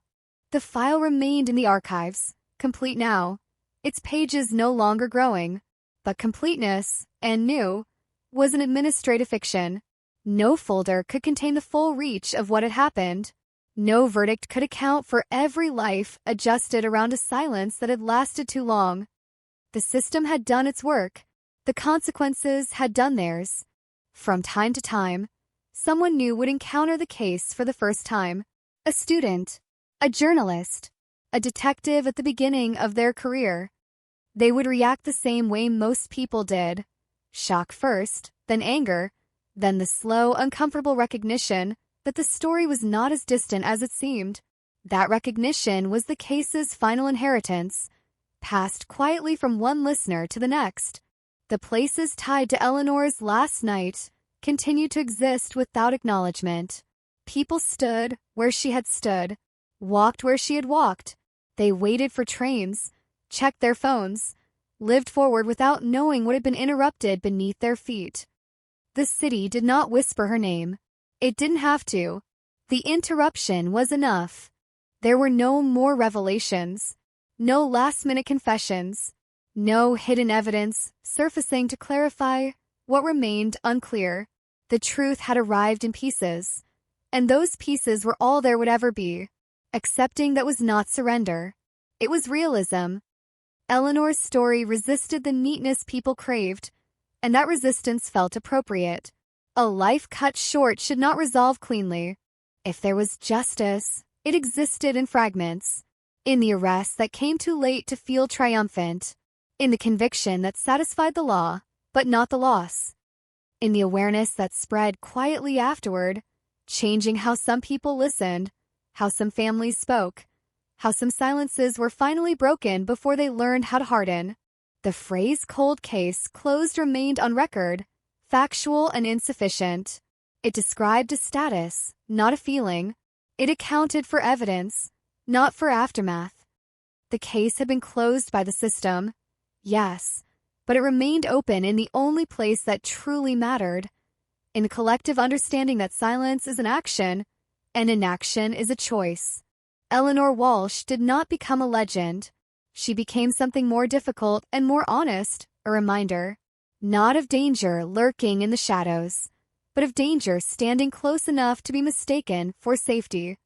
Not of evil that announces itself, but of harm that survives because it is familiar, protected, and quietly excused.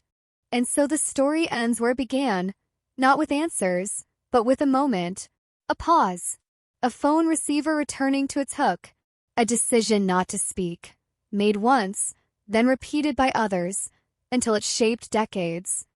That sound is long gone, erased by time and technology, but its echo remains, woven into the city, into the case, into every question that follows a disappearance and lingers just a second longer than it used to.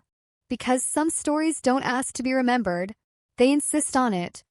And long after the headlines fade, long after the files are sealed and the names reseed into history, they continue their quiet work, reminding anyone willing to listen that what is hidden does not stay buried forever, and that the cost of silence is never paid all at once, but over years in pieces, by people who had no idea they were inheriting it at all.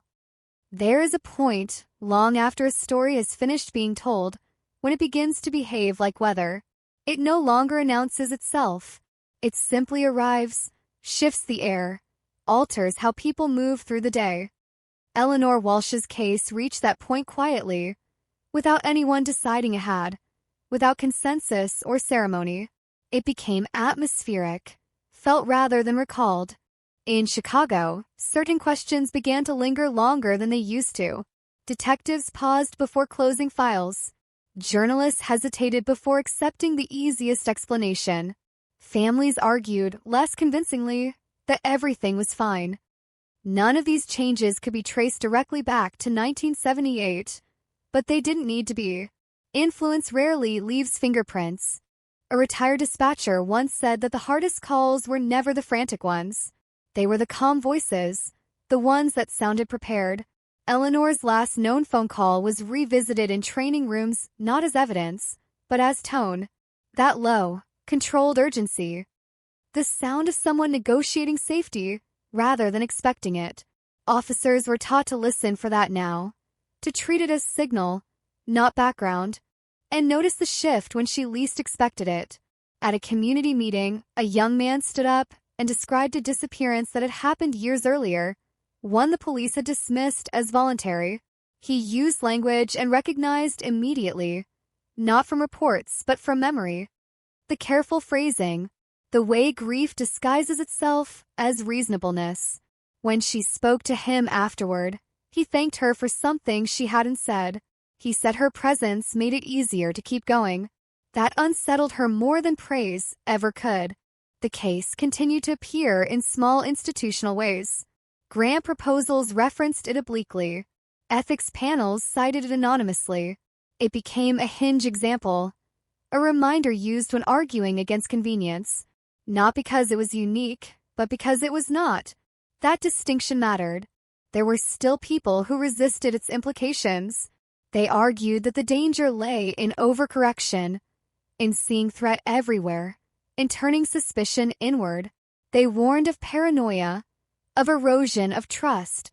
Their arguments were not without merit, but they missed the quieter truth that trust unexamined is not trust at all, but assumption, and assumptions had been Eleanor Walsh's most efficient enemy.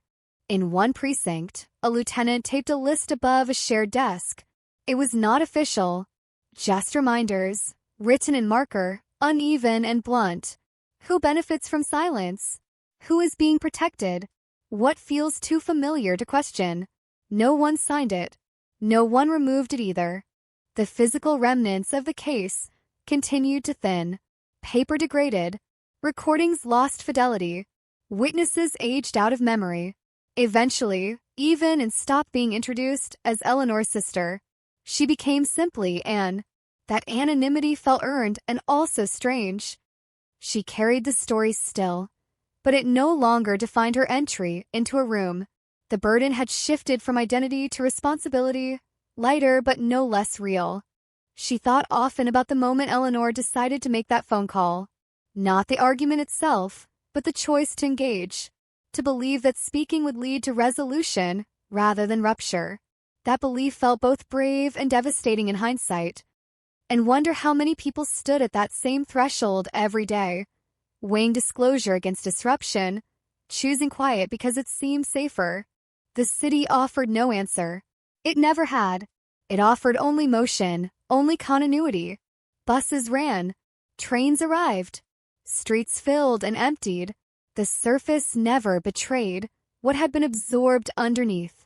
But absorption leaves residue. It changes composition. Chicago was not the same city it had been in 1978, and not just because of time. Occasionally, someone would still ask whether the case truly deserved the attention it had received, whether its impact had been overstated, whether it was fair to let one story stand in for many. The question was understandable. It was also beside the point. Eleanor Walsh's case mattered not because it was exceptional, but because it was legible. It revealed a structure that existed elsewhere, unseen until someone traced its outline. That outline continued to sharpen in the background of other stories. Disappearances resolved more quickly. Some did not, but fewer were allowed to dissolve into assumption without resistance. That resistance did not always succeed, but it altered the effort. Years later, a young detective would describe the case as the reason he stayed in the job. Not because it ended well. It didn't, but because it demonstrated that time could bend toward truth, even if it did so unevenly and at cost. He said it taught him that patience was not passive, that waiting without pressure was simply another form of neglect. No one corrected him. They didn't need to. The idea of finality drifted further out of reach. What remained was vigilance, imperfect and human. An agreement, unspoken but spreading. That silence would no longer be granted the benefit of neutrality, that it would be examined, weighed, treated as data rather than absence. Eleanor Walsh's name still appeared now and then, usually in quiet contexts. A dedication line, a footnote, a whispered reference between people who understood what it signified. It no longer needed amplification. It had settled into the collective register, low but persistent. And if there was any mercy left in the story, it lived there. In the understanding that while nothing could restore what was taken, something could still be interrupted. Patterns could be named earlier. Questions could be asked louder. The chain could break sooner. The case did not close again. It did not reopen. It simply continued, not as an investigation, but as a pressure applied to the future, a force that altered trajectories without announcing itself, a reminder embedded deep enough to matter. Somewhere in the city, another phone rang. Someone hesitated before answering. Somewhere else, a secret shifted under the weight of being held too long. And in that hesitation, in that shift, the echo of 1978 persisted, not as a warning shouted across decades, but as a quiet insistence that what is closest deserves the hardest look, and that silence, once recognized, no longer has the power to disappear on its own. Time passed, and Chicago, as it does, adjusted. It absorbed the absence of answers, the unsolved mysteries, the stories that had begun to blend into the city's thick fabric of noise, movement, and unseen lives. The case that once hung so heavily over the city, asking the questions that felt unanswerable, quietly receded into history, but it didn't disappear. Not entirely. The cold case of Eleanor Walsh remained a specter in certain pockets of the city, not in public view, but lingering in those who had come to know it as part of the city's own secret language. In small, private conversations, Eleanor's name would occasionally emerge, referred to in hushed tones, as a cautionary tale, a reminder of the delicate dance between silence and secrecy. Anne, who had spent so many years desperately clawing for closure, finally understood something she hadn't before. Closure, she realized, was not the finish line. It was the ability to keep going even when the race seemed endless. Her journey with Eleanor's story was not about finding answers, but learning to live with the open-ended questions. And as much as the world tried to close it, there was always something unfinished about it. One evening, a man in his late 50s walked into the same precinct where the case had once sat frozen, its edges fraying at the corners. He had heard the story as a child. He had been young when Eleanor disappeared, and like so many others, he had lived with a vague sense of discomfort, of knowing something wasn't right, but not having the courage or means to act. His family had known Thomas Kincaid well, though only through the shallow lens of neighborly pleasantries. He remembered the strange way the man spoke of Eleanor, the possessive, almost obsessive tone that always seemed to surface when her name was mentioned. He remembered the way the air had shifted in their home, a kind of murky weight, whenever Thomas had gotten angry, which was often. He knew things had never sat right with him. He had seen what others hadn't seen, heard what others hadn't heard. He didn't know why he'd never said anything sooner. Maybe it was the way the world had taught him to mind his own business. Maybe it was the fear of family loyalty. Or maybe it was simply that the truth was far too uncomfortable to face. But now, in the waning years of his life, it had become clear. The silence wasn't protecting anyone. The silence had let something monstrous take root. And so, he told the detectives what he had kept buried for decades. What followed wasn't the dramatic confession one might have expected. Not the grand confession of guilt from a man who had somehow carried a lifetime of responsibility for a crime he had never directly committed. Instead, it was a series of quiet revelations. Small pieces falling into place, nothing new, nothing surprising, but confirming everything everyone had always known, just no one had been able to articulate. The details didn't make the headlines, but they made all the difference. It was enough to connect the dots in ways that made the final arrest inevitable. After all, Thomas Kincaid had been one step ahead, always dodging the most obvious questions, always deflecting attention with his charm, his smooth exterior. The arrest didn't come with the drama of a final showdown, but with the steady certainty of someone being taken into custody at last. That arrest did not feel like victory, nor did it carry the weight of justice. There was no sense of triumph in the air, no applause, no sign that anyone was genuinely satisfied. It was, in fact, a reminder that no one ever truly wins in situations like this. The cost of truth was never paid by those who had to face it. It was paid by those who had to endure the years of waiting, the years of wondering, the years of living with the knowledge that something vital had been stolen from them. For Anne, the news was both catharsis and grief. She didn't know how to feel. The case had been solved, yes, but there was no part of her that could celebrate. Eleanor had been gone for too long. The space she left had long since filled with the dust of other tragedies, other stories, other forgotten people. The case's resolution was more like a door closing softly behind a memory. Not final, just quiet. But there was one thing that remained undeniable. The city had changed. It had absorbed something that would never fully fade. The same neighborhoods where Eleanor had lived and vanished continued to pulse with life. But something in the way people carried themselves had shifted. People were paying more attention. They were questioning, even when it was inconvenient. The burden of silence had lightened. No one could unsee what had been revealed. No one could simply pretend that the truth, even when it came late, didn't leave its imprint. Anne left Chicago after that, finally understanding what she had spent so many years searching for. It wasn't peace, and it wasn't closure. It was the quiet knowledge that Eleanor's case had marked a moment of reckoning for so many others, even if it had never fully answered every question. The city, in its own way, had learned to be more vigilant, more patient, more willing to face what it had kept buried. Eleanor's name, at least for Anne, would never be fully erased. It had never been just about finding her. It had been about learning to live with the space she left behind and what that space said about the world. And as time wore on, the case of Eleanor Walsh did, in its own quiet way, become a part of Chicago's history. Not a tale of a mysterious disappearance, but of a city that learned, slowly, painfully, that there are stories we all must own, whether we want to or not. In the end, no case, no truth, can remain hidden forever. What is buried always finds its way to the surface, eventually, and when it does, it's never the final chapter of the story. It's only another beginning. When the arrest finally came, it wasn't the story people had imagined. The headlines didn't carry the drama of a criminal mastermind caught at the last minute, or the grand unraveling of a deeply buried conspiracy.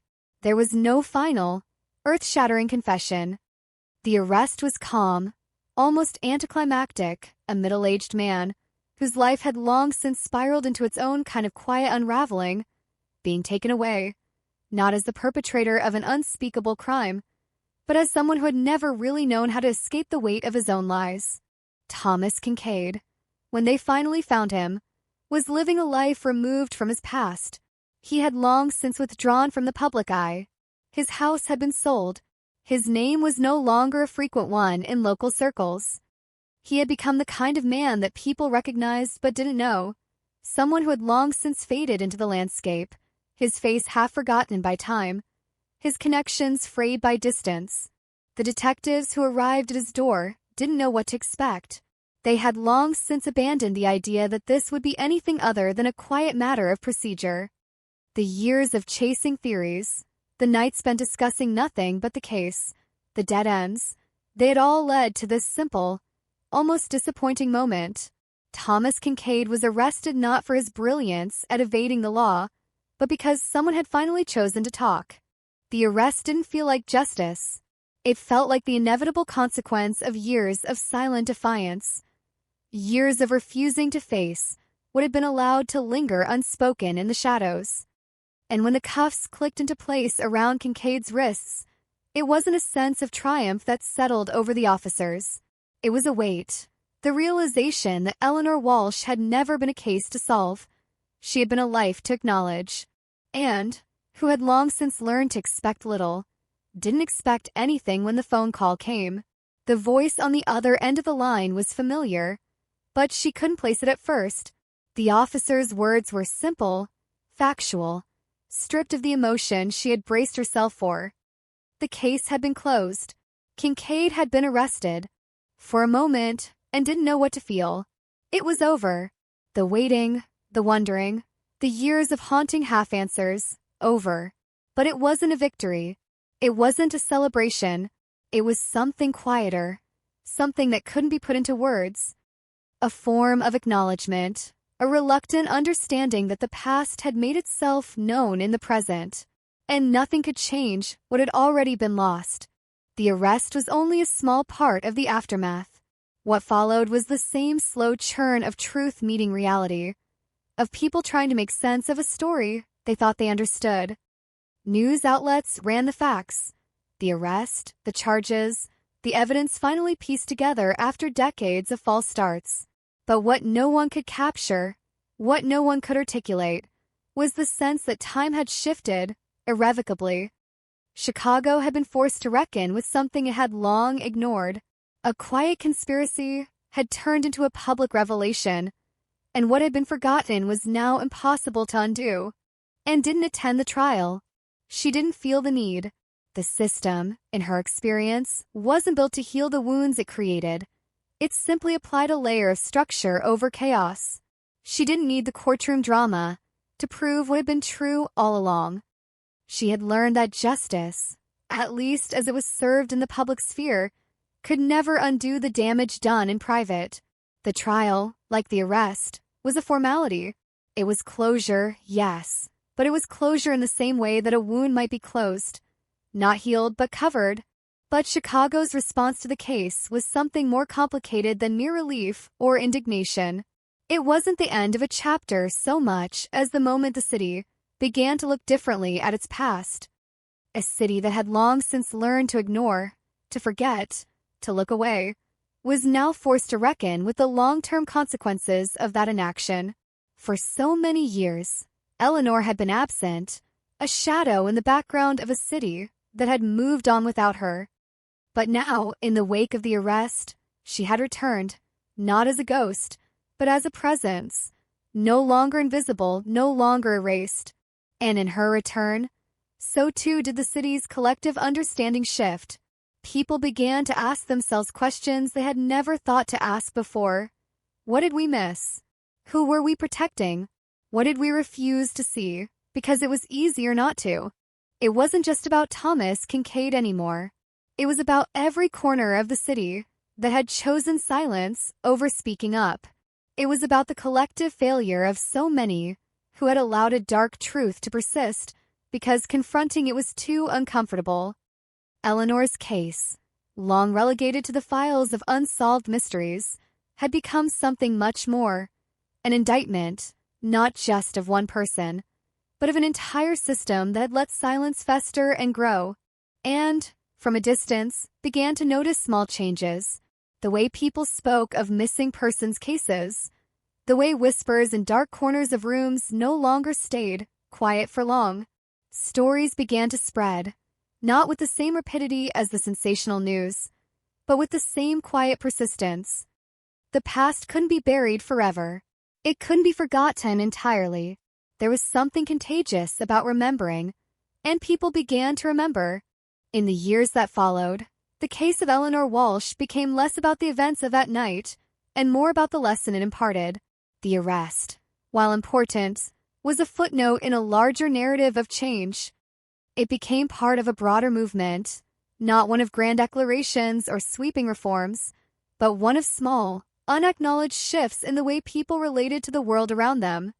The memory of Eleanor Walsh, like the memory of so many others, began to anchor people's attention, and slowly, without fanfare, that attention began to reshape how Chicago and its people saw themselves. It wasn't a revolution. It wasn't even a conclusion. It was, instead, an acknowledgement that some truths, no matter how long ignored, have a way of surfacing when the time is right. The case of Eleanor Walsh was no longer just a case. It was the moment when a city and its people finally allowed themselves to ask the question that had remained hidden for so long. What have we been missing? And once asked, it would never again be easy to ignore. After the arrest, after the trial dates were set and postponed and set again, after the city exhaled the way it always does when a long-held breath finally leaves the body, something subtler began to happen. The case stopped being discussed as an event and started being treated as a condition, not something that occurred, but something that existed, ongoing, ambient, shaping choices without announcing itself. People stopped asking how could this happen and started asking where else could it be happening now. That shift did not make headlines. It didn't trend. It moved quietly through conversations at kitchen tables and break rooms and squad cars idling at red lights.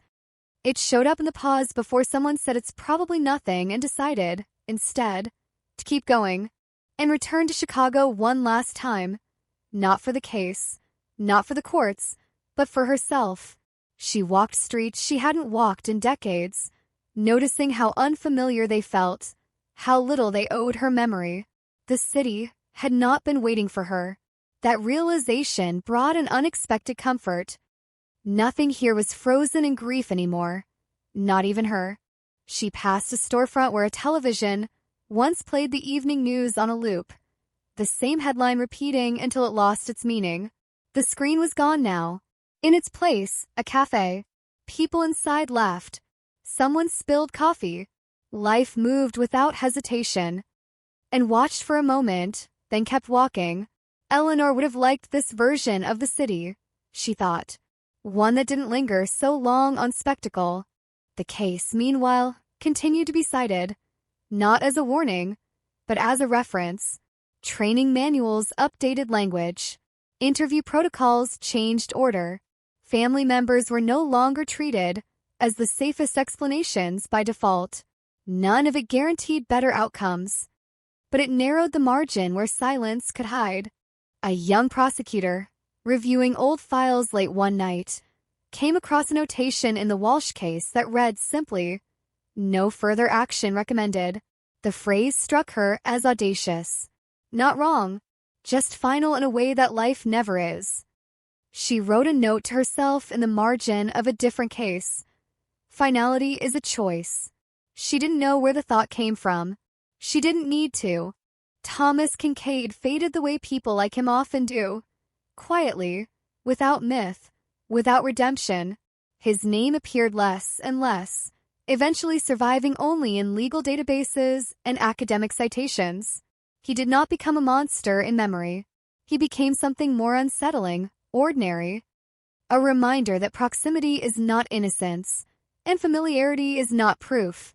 Eleanor's name, by contrast, endured. It appeared in unexpected places, dedications, lectures, conversations that stopped just short of reverence. Not elevated, not sanctified, remembered. There is a difference. Remembering does not simplify. It complicates. It asks more. And visited the lake on her final day. The water looked the same as it always had. Unconcerned, endless, reflecting nothing back. She stood there and let the wind move through her, carrying the weight she had carried so long it no longer felt heavy. She didn't speak. She didn't need to. Silence, reclaimed, felt different now. It felt chosen. The city did not mark the anniversary.